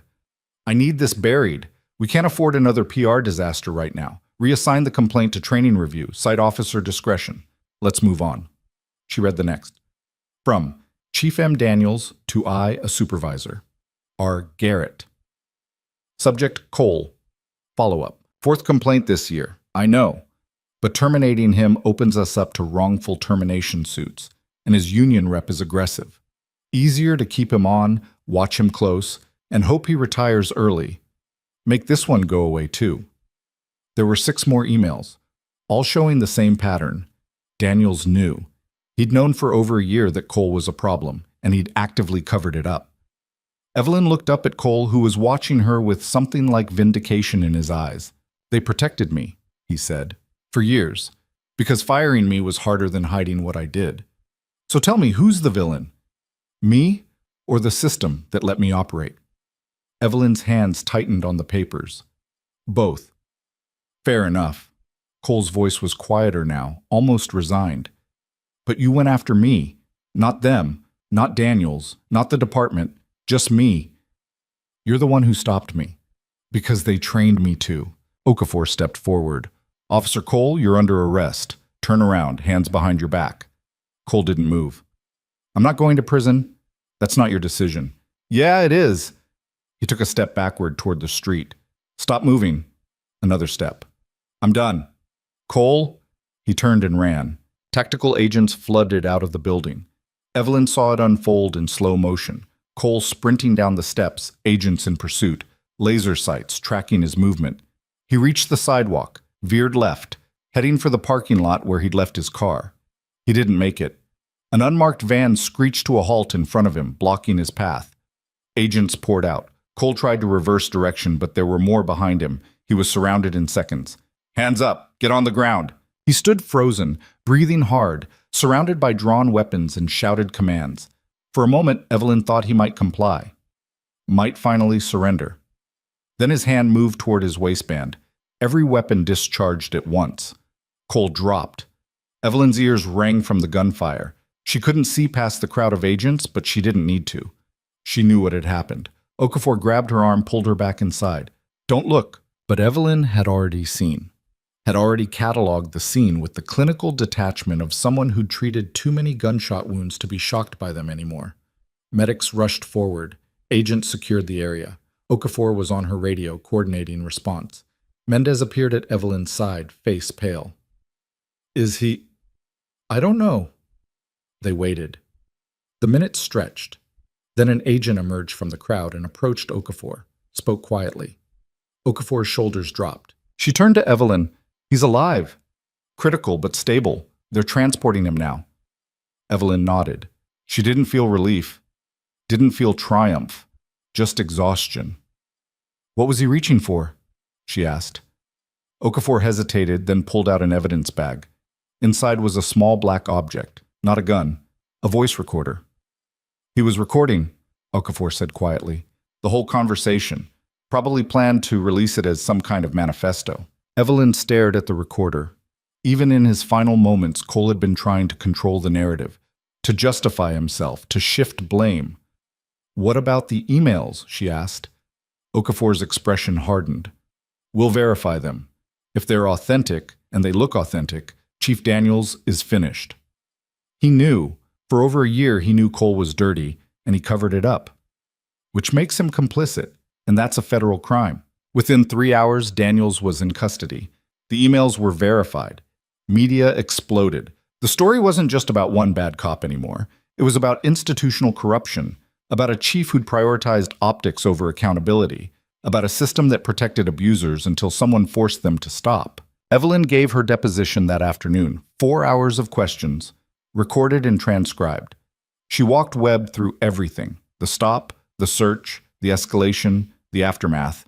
She handed over the notebook Cole had kept, the threatening messages, every piece of evidence she'd accumulated. When it was over, Webb shook her hand. This is going to change things, he said, not just in Boulder, nationally. Will it stick? If we do our jobs right, yes. Evelyn left the courthouse at 6:14 p.m., exhausted but clear-headed. Mendez drove her to a hotel, anonymous, secure, far from cameras. They ordered room service and ate in silence. Finally, Mendez spoke. You okay? No, but I will be. You almost got killed today. Almost doesn't count.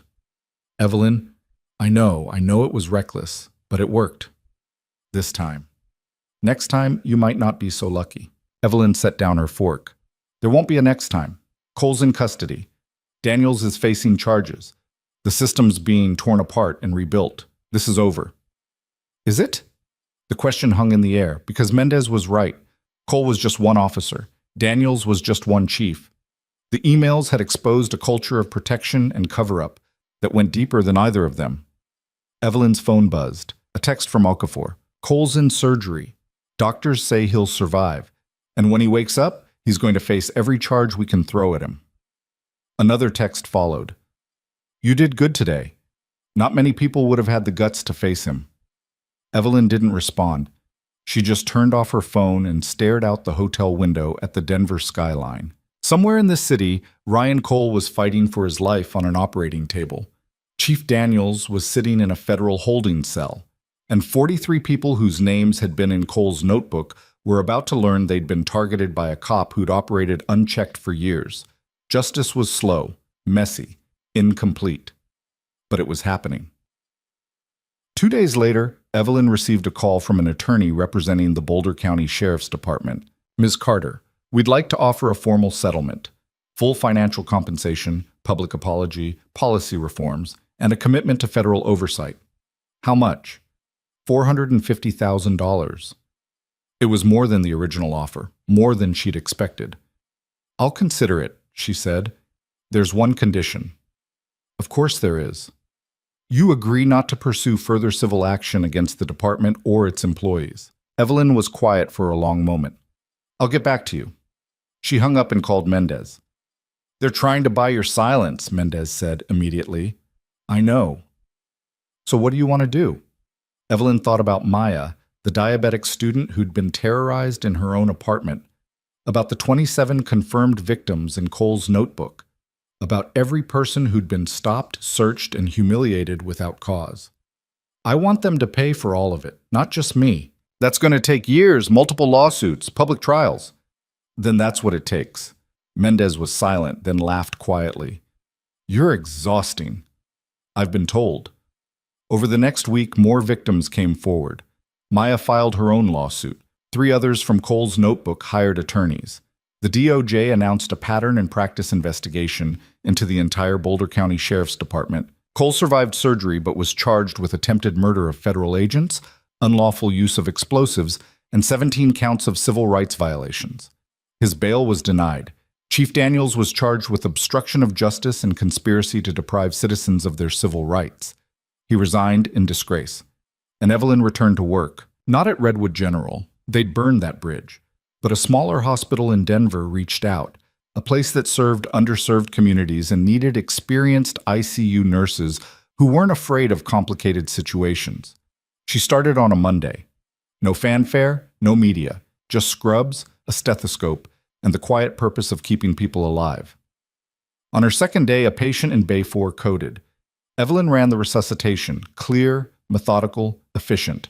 They brought him back after 4 minutes. Later, the attending physician found her in the break room. That was impressive. You've done this before. A few times. More than a few, I'd guess. He extended his hand. Dr. Marcus Lee. Welcome to the team. She shook it. Evelyn Carter. I know who you are. Everyone does. He smiled slightly. For what it's worth, I'm glad you're here. We need people who don't back down. That night, Evelyn drove home to her new apartment, smaller than the house, quieter, no news vans. She made dinner, checked her email, and found a message from Okafor. Trial date set for Cole. April 14th. You'll need to testify. Let me know if you need anything. Evelyn marked the date in her calendar and closed the laptop. She was done running, done hiding, done letting other people define what justice looked like. April 14th would come. She'd testify. She'd watch Ryan Cole face the consequences of every choice he'd made, and then she'd move on. But 3 days before the trial, Evelyn received a package at her apartment. No return address, just her name and a Denver P.O. box. Inside was a single photograph. It showed her leaving the hospital after her shift, walking to her car, unaware she was being watched. On the back, written in neat handwriting, "You think this is over, it's not."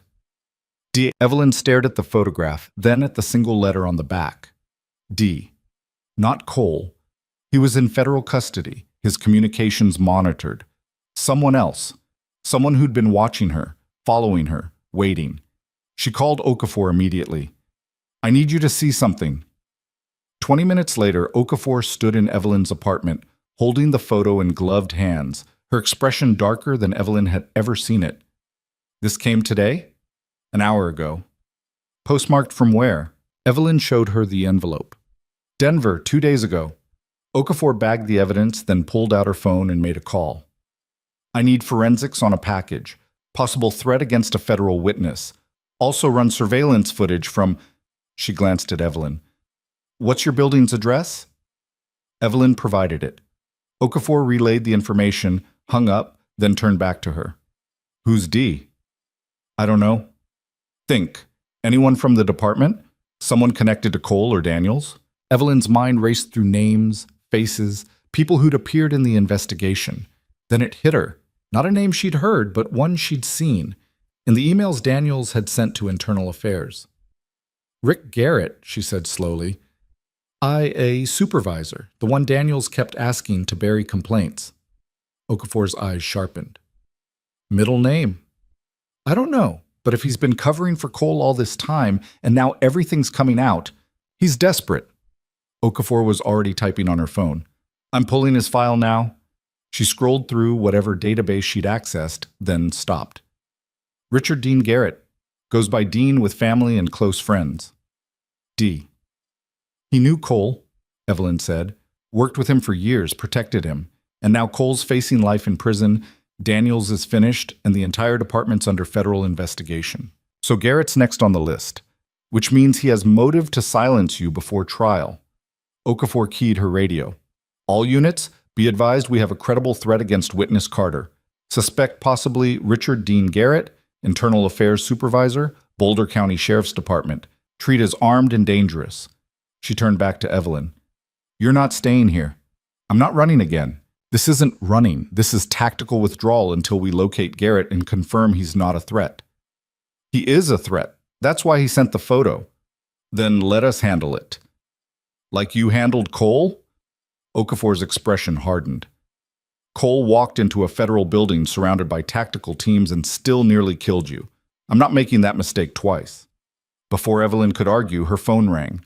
Unknown number. She showed Okafor, who nodded. Evelyn answered, putting it on speaker. Hello? Ms. Carter? The voice was male, older, calm. I think we need to talk. Who is this? Dean Garrett. You've probably heard my name by now. Okafor mouthed, don't engage, but Evelyn ignored her. Why are you calling me? Because I want you to understand something before this goes any further. I'm not your enemy. You sent me a photo of myself being stalked. I sent you proof that you're being watched. There's a difference. By who? You? By people who don't want the truth coming out. People who have a lot more to lose than one disgraced police chief. Evelyn's chest tightened. What are you talking about? The investigation into Cole and Daniels? It's just the surface. There's a network, officers, supervisors, city officials who've been covering for each other for years. And when you testify next week, you're going to expose all of it. Good. Not good. Dangerous. These people won't let that happen quietly. Okafor grabbed the phone. Mr. Garrett, this is FBI Special Agent Layla Okafor. If you have information about threats against a federal witness, you need to come in and provide a statement. There was a pause, then Garrett's voice, quieter now. I can't do that. Why not? Because I'm one of them. And if I walk into a federal building, I'm never walking out. Then surrender. We'll protect you. You can't protect me from what's coming, but I can help Ms. Carter survive it. How? Meet me. Alone. I'll give you names, evidence, everything you need to take down the entire operation. But it has to be now, before they realize I'm talking. Okafor's jaw tightened. That's not happening. Then Ms. Carter's going to end up like the others. Evelyn grabbed the phone back. What others? 3 witnesses in similar cases over the past decade. All died before they could testify. Car accidents, home invasions, one ruled a suicide. All convenient, all unsolved. Garrett's voice carried genuine fear now. You're not the first person to try and break this system, but if you don't let me help you, you'll be the last. The line went dead. Evelyn and Okafor stared at each other. He's lying, Okafor said. Trying to scare you into meeting him somewhere isolated where he can… What if he's not? Then he needs to come to us with evidence, not play spy games.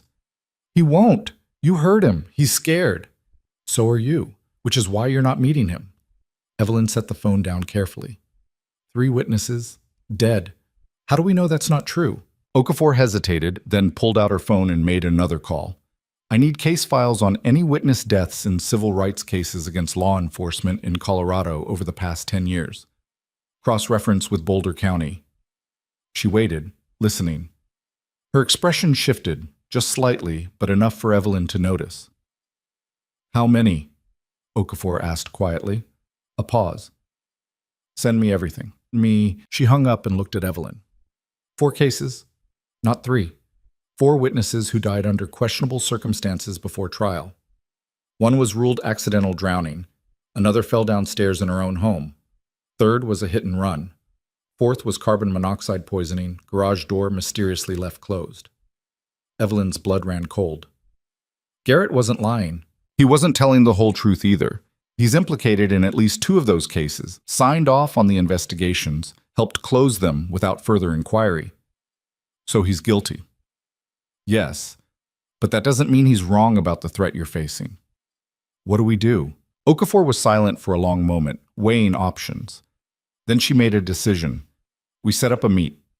Controlled environment, full surveillance, tactical backup. If Garrett shows and provides evidence, we take it. If he tries anything, we arrest him. And if he doesn't show, then we proceed to trial and hope the security we have in place is enough.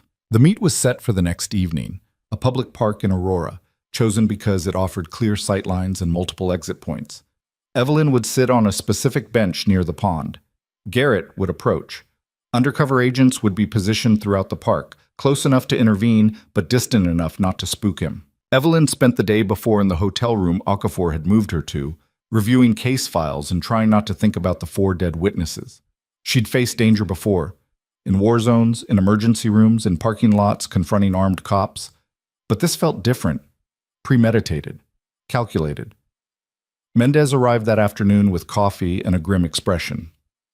"You don't have to do this," she said immediately. "Yes, I do." "No, you really don't. You could refuse to testify, take the settlement, move to another state, start over. And let them win? Let yourself survive." Evelyn took the coffee, grateful for the warmth. "I didn't survive Kandahar just to run from dirty cops in Colorado." That's pride talking. That's principle talking. Mendez sat down heavily. "You know what the worst part of being your attorney is?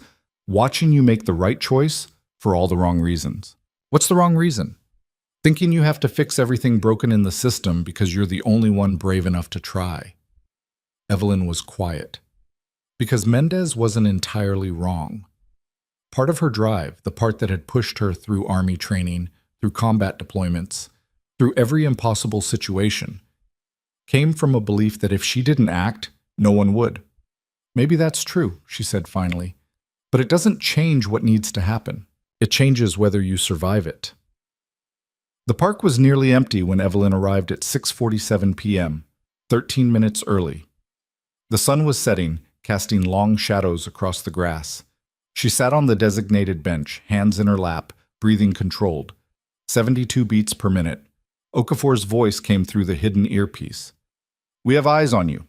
3 agents in the park, 2 in vehicles on the perimeter, 1 sniper on the recreation center roof. You're covered." Evelyn didn't respond, couldn't, without looking like she was talking to herself. She just waited. At 7:02 p.m., a man approached from the east path. Mid-50s, graying hair, wearing a windbreaker and jeans. He walked with the deliberate gait of someone who knew he was being watched. Dean Garrett. He sat on the opposite end of the bench, not looking at her directly. "Thank you for coming," he said quietly. "Tell me what you know." "There's a group, 15, maybe 20 officers and officials across 3 counties. They protect each other, cover up complaints, bury investigations, discredit witnesses. It started small, just cops looking out for cops. But it grew. Now it's organized. Names. I'll give you names, but first you need to understand what you're up against. These people have resources, connections. They've made problems disappear before. Like the 4 witnesses." Garrett's jaw tightened. "Yes. Did you kill them?" "No. But I helped hide what happened to them. And I'll carry that for the rest of my life." "Why are you talking now?" "Because Cole went too far. The bombing, the manhunt. It brought federal heat we can't contain. And when you testify, you're going to name Daniels, which means the whole network gets exposed. Some of them want to cut losses, take the fall quietly. But others, they'd rather eliminate the problem." "Meaning me. Meaning you." Evelyn's hands tightened on the bench. "So, what's your play? Give me names, turn informant, cut a deal?" "Something like that. And in exchange, witness protection, a chance to disappear before they realize I flipped." Okafor's voice crackled in the earpiece. "He's wired. We're picking up a secondary transmission. Someone else is listening." Evelyn kept her expression neutral. "Who else is listening to this conversation, Dean?" Garrett's face went pale. "What? You're wearing a wire. Who's on the other end?" "I'm not..." He stopped, realization dawning. His hand went to his jacket, found the small device tucked inside. He ripped it out, stared at it, then looked around the park with rising panic. "They made me," he said, voice shaking. "They knew I'd flip. This whole thing was..." The gunshot came from the tree line, a sharp crack that echoed across the pond. Garrett jerked, hand going to his chest. Blood spread across his windbreaker. He collapsed onto the bench, eyes wide, struggling to breathe. Evelyn dropped to the ground instinctively, muscle memory from combat taking over. Agents swarmed from every direction. Okafor was shouting into her radio. The sniper on the roof was scanning for the shooter. Evelyn crawled to Garrett, pressed her hands against the wound. Entry wound, upper left chest, likely punctured lung. No exit wound. Bullet still inside. "Stay with me," she said, falling into the clinical detachment of triage. Focus on breathing. Garrett's hand grabbed her wrist weakly. Briefcase, under the bench, evidence. She looked. A small black case, tucked beneath where Garrett had been sitting. She reached for it with one hand while maintaining pressure with the other. Who shot you? Kowalski, lieutenant, part of the network. Blood flecked his lips. He'll come for you next. Where is he? I don't... Garrett's breathing became labored, wet-sounding, punctured lung filling with blood. Evelyn shouted, I need a medic, now! An agent ran over with a medical kit. Evelyn grabbed gauze, packed the wound, tried to stabilize him, but she'd seen this injury pattern before, in Kandahar, on soldiers who didn't make it. Dean, stay with me. Keep your eyes open. But his eyes were already glazing. His grip on her wrist loosened. I'm sorry, he whispered, for all of it. Then he stopped breathing. Evelyn started compressions immediately, counting in her head, forcing air into his lungs. She worked for 4 minutes until the paramedics arrived and took over. They tried for another 6 minutes before calling it. Dean Garrett was dead. Evelyn stood slowly, blood on her hands, staring at the body. Around her, agents secured the park, searched the tree line, radioed for backup. But the shooter was gone. Okafor approached, expression grim. You okay? No. We'll find who did this. He told me. Lieutenant Kowalski. Okafor's eyes widened. Marcus Kowalski, Boulder PD? That's who Garrett named. He's been on the force for 23 years, decorated, respected, and part of the network. Evelyn picked up the briefcase Garrett had left. He said there's evidence in here. Okafor took it, handed it to another agent. We'll process it, but right now we need to get you somewhere secure. I'm not hiding. He's right. Kowalski will come for you. Then let him. Evelyn, no more defense, no more reacting. We go on offense. Okafor studied her for a long moment. Then she nodded. What do you have in mind? The briefcase contained everything Garrett had promised. Personnel files, financial records, emails documenting payoffs and cover-ups, a ledger tracking which cases had been buried and which witnesses had been silenced, and a list of names. 17 officers and officials, including Lieutenant Marcus Kowalski. This is enough to bring them all down, Webb said, reviewing the documents in a secure FBI office. But we need time to verify, to build cases, to coordinate arrests. We don't have time, Evelyn said. Kowalski just killed Garrett to keep this quiet. He's not going to wait for us to build a case. So what do you suggest? Force his hand. Make the evidence public, all of it. Webb looked at Okafor, who looked at Evelyn like she'd lost her mind. That would compromise ongoing investigations, Okafor said. Tip off suspects. Give them time to destroy evidence or flee. Or it corners them. Makes it impossible to hide. Evelyn leaned forward. These people have operated in the shadows for years. They're only dangerous as long as no one knows they exist. But if their names, their crimes, their whole network gets exposed publicly, they lose their power. They also become desperate. They're already desperate. Garrett's dead because they're trying to contain this. But you can't contain something that's already public. Webb drummed his fingers on the table.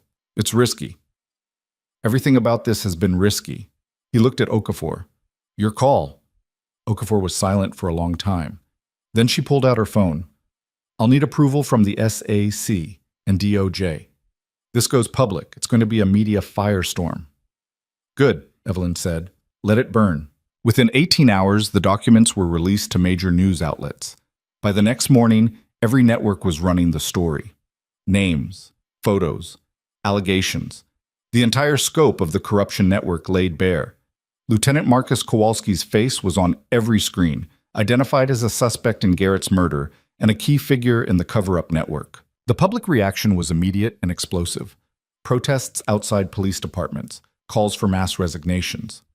Federal authorities overwhelmed with tips and information, and Marcus Kowalski went into hiding. But he didn't stay hidden for long. 2 days before the trial, Evelyn received another message. This time, not a photo, just an address and a time. Tonight, 9 p.m. Come alone or more people die. The address was a warehouse in Commerce City, an industrial area east of Denver. Abandoned, isolated, the perfect place for an ambush. Evelyn showed Okafor. Absolutely not, the agent said immediately. He's not giving us a choice. Yes, he is. We ignore this, set up surveillance, wait for him to make a mistake. And if he kills someone while we're waiting, another witness, another officer who might flip, Okafor's jaw tightened. You're not bait anymore. The trial's in 2 days. We just need you alive until then. And after? He stays out there waiting, planning. This doesn't end until he's stopped. Then we stop him. Not you. Evelyn met her eyes. I'm going. You can either help me do it smart, or I'll do it alone. You're impossible. I've been told. The warehouse was exactly as grim as Evelyn expected. Corrugated metal walls, broken windows, graffiti-covered doors. She arrived at 8:47 p.m. in an unmarked FBI vehicle, surrounded by a tactical team positioned a quarter-mile back. Okafor's voice came through the earpiece. We have thermal imaging on the building, one heat signature inside, northeast corner. Could be Kowalski. Could be a trap. That's why we have 12 agents ready to breach on my signal. Evelyn stepped out of the vehicle, wearing a vest under her jacket, a wire hidden in her collar. She walked toward the entrance slowly, hands visible. The door was unlocked. Inside, the warehouse was dark except for a single light in the far corner. Evelyn moved toward it, footsteps echoing on concrete. Marcus Kowalski sat in a folding chair under the light, hands resting on his knees. Late 40s, military haircut, the kind of face that looked trustworthy until you saw the coldness in his eyes. Ms. Carter, glad you could make it. She stopped 20 feet away. You killed Dean Garrett. I did what was necessary. Necessary for who? For everyone. Garrett was going to destroy careers, lives, families, good people who made mistakes. Good people don't murder witnesses. And yet here we are. Kowalski stood slowly. You've caused a lot of damage, Ms. Carter. Careers ruined, reputations destroyed, a system dismantled. All because you couldn't let one traffic stop go. It wasn't a traffic stop. It was harassment. It was an officer doing his job. It was an officer abusing his power, and you protected him. You protected all of them. Because that's what we do. We take care of our own. Even when your own are corrupt, especially then. Kowalski took a step forward. Evelyn heard Okafor's voice sharp in her ear. Hold position. Do not engage.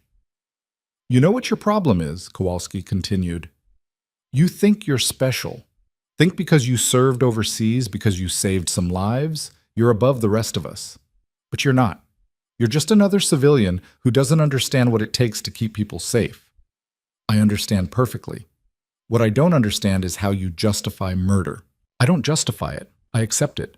Because sometimes removing one problem prevents 100 more. Is that what I am? A problem? You were. Until you walked in here. His hand moved toward his waistband. Evelyn didn't hesitate. She dropped, rolled left, came up behind a support column. The gunshot echoed through the warehouse, bullets sparking off metal where she'd been standing. Breach! Breach! Okafor's voice through the earpiece. The warehouse doors exploded inward. Tactical agents flooded in, lights and lasers cutting through the darkness. Kowalski fired twice more, then ran toward the back exit. Evelyn stayed down, heart racing but mind clear. This was familiar territory. Chaos, violence, survival. She'd trained for this. Agents pursued Kowalski, shouting, more gunfire. Then silence. Suspect down, someone called. Evelyn stood slowly, moved toward the back of the warehouse. Kowalski was on the ground, hands zip-tied behind his back, 3 agents surrounding him. He was alive but bleeding from a shoulder wound. He saw Evelyn and laughed bitterly. You think this changes anything? There are more of us. There will always be more. Evelyn crouched down to his level. Maybe. But there will also always be people like me. People who refuse to accept that corruption is just how things work. And eventually, we win. You haven't won. You've just made enemies. I can live with that. She stood and walked away. The trial began on April 14th as scheduled. Ryan Cole sat in the defendant's chair, thinner than before, eyes hollow. His attorneys had tried every delay tactic, every motion to dismiss. All denied. Evelyn took the stand at 10:23 a.m. She wore a simple navy suit, no jewelry, hair pulled back. Professional, composed, unbreakable. Webb walked her through her testimony. The stop, the search, the escalation, the pattern of abuse documented in Cole's notebook, the institutional cover-up orchestrated by Daniels and Garrett. Cole's attorney tried to discredit her on cross-examination, implied she'd exaggerated, suggested she'd provoked the situation. Evelyn answered every question calmly, precisely, letting the evidence speak for itself. The trial lasted 6 days. Other witnesses testified: Maya Reeves, Dennis Keller, officers who'd worked with Cole and seen his pattern. Forensic experts presented the body cam footage, the emails, the financial records. The jury deliberated for 4 hours. Guilty on all counts. Cole showed no emotion when the verdict was read, just stared straight ahead, jaw tight. Sentencing came 2 weeks later. 12 years in federal prison. No possibility of parole. Chief Marcus Daniels pleaded guilty to obstruction and received 8 years. Lieutenant Kowalski was charged with first-degree murder for Garrett's death, along with conspiracy and civil rights violations. His trial was pending. 14 other officers and officials from the network were arrested. Some took plea deals. Others were preparing for trial. The Boulder County Sheriff's Department was placed under federal consent decree, requiring oversight and reform for a minimum of 5 years. Evelyn sat in the courtroom gallery when Cole was sentenced, watching the man who'd started this whole cascade be led away in handcuffs. She felt no satisfaction, no triumph, just exhaustion. Outside the courthouse, reporters swarmed. Evelyn ignored them, walked to where Mendez waited with the car. "How do you feel?" Mendez asked. "Tired." "That's it?" "What else should I feel?" "I don't know. Vindicated? Proud?" Evelyn was quiet for a moment.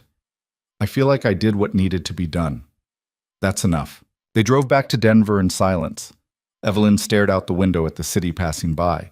People going to work, living their lives, unaware of the battles fought to keep the system accountable. That night she received a call from Colonel Rivera. "Saw the news. Congratulations." "Thank you." "I meant what I said before. The offer stands. We could use you." Evelyn thought about it. The clarity of military structure, the purpose, the distance from civilian complications. But she'd left that life for a reason. "I appreciate it, Colonel, but I think I'm where I need to be." "Doing what?" "Making sure this doesn't happen to someone else." Rivera was quiet. Then, "Good. The Army's loss is everyone else's gain." Over the next 6 months, Evelyn became a consultant for police reform initiatives. She testified before city councils, advised on oversight policies, trained officers on de-escalation and accountability. She also returned to nursing, splitting her time between the hospital and advocacy work. It wasn't easy. Some departments resented her, saw her as an enemy, but others welcomed the change, recognized that reform protected good cops as much as it exposed bad ones. Maya Reeves graduated nursing school and joined Evelyn's hospital. They worked side by side in the ICU, two people who'd survived the same trauma and turned it into purpose. Dennis Keller organized a veterans group focused on civil rights advocacy, connecting former military with communities facing police misconduct. Evelyn spoke at their first meeting, and the room gave her a standing ovation. She still had nightmares sometimes, still flinched at loud noises, still carried the weight of everything that had happened. But she also carried something else, the knowledge that standing up had mattered, that refusing to accept injustice had created change. 1 year after the trial, Evelyn received an invitation to speak at a national conference on police accountability. She stood at the podium, looking out at hundreds of faces, activists, attorneys, officers, victims. "A year ago," she began, "I was stopped in a parking lot for helping someone. What should have been a routine interaction became a nightmare because one officer decided I was guilty before asking questions. And when I refused to accept that treatment, he escalated. He searched my car without cause. He humiliated me publicly. He tried to destroy my credibility." She paused, letting the words settle. "But here's what he didn't count on. He didn't count on me fighting back. He didn't count on other people standing with me. He didn't count on a system that, however slowly, however imperfectly, still had mechanisms for accountability." Another pause. "I'm not a hero. I'm someone who got tired of being treated like a suspect for doing the right thing. And I'm not unique." There are thousands of people, millions, who face similar situations and didn't have the resources, the platform, or the support to fight back. She looked directly at the camera recording the speech, knowing this would be shared online, knowing people were watching. So here's what I want you to take from this. When you see injustice, document it. When you face abuse of power, report it. When the system fails you, don't give up on making it better. Because change doesn't happen because people in authority suddenly decide to do the right thing. It happens because ordinary people refuse to accept that things can't improve. The room erupted in applause. Evelyn stepped down from the podium and walked into the audience, where real conversations happened, where connections were made, where the hard work of reform continued. She thought about Cole, locked in a federal prison, facing every day what he'd inflicted on others. She thought about Daniels, disgraced and isolated, his career destroyed by his own choices. She thought about Kowalski, awaiting trial, knowing his network had crumbled. And she thought about the 43 names in Cole's notebook, people who'd been targeted, violated, dismissed. Many had come forward now, their stories adding to the wave of accountability sweeping through law enforcement. Evelyn had never wanted to be the face of a movement, had never sought attention or acclaim, but she'd learned something important. Sometimes the quietest people, the ones who just want to do their jobs, help others, live their lives, become the loudest voices for change simply by refusing to be silent. Later that evening, Evelyn sat in a coffee shop near her apartment, reviewing notes for a training she'd be leading the next week. A young woman approached her table hesitantly. "Excuse me, are you Evelyn Carter?" Evelyn looked up. "Yes? I saw your speech online. I'm a nursing student, and last month a security guard at my clinical site accused me of stealing medications. I didn't, but everyone believed him because he's been there for years and I'm new." The woman's voice shook slightly. "I filed a complaint, but I'm scared nothing will happen." Evelyn gestured to the empty chair. "Sit down." The woman sat. "What's your name?" "Jessica." "Jessica, here's what you need to know. Filing the complaint was the right thing to do. It's also just the first step. You're going to need documentation, every interaction, every witness, every piece of evidence that supports your account. And you're going to need support, people who believe you, who'll stand with you when it gets hard. Do you think it will work? I don't know. But I know if you don't fight, nothing changes. And the next person he accuses won't even try because they'll think the system doesn't care." Jessica nodded slowly. "How did you stay strong through all of it?" Evelyn thought about the question, about the night she'd barely slept, the moment she'd questioned whether it was worth it, the time she'd wanted to just walk away. "I didn't always feel strong," she admitted, "but I remembered that I'd survived worse, and that giving up would mean everything I'd been through was for nothing. Did it get easier? No, but it got clearer, and that was enough." Jessica thanked her and left, but Evelyn knew that conversation would stay with her, would become part of her own story, her own fight. That was how change happened. Not in grand gestures or sweeping reforms, but in small moments. One person helping another. One story inspiring the next. One act of courage creating space for someone else's.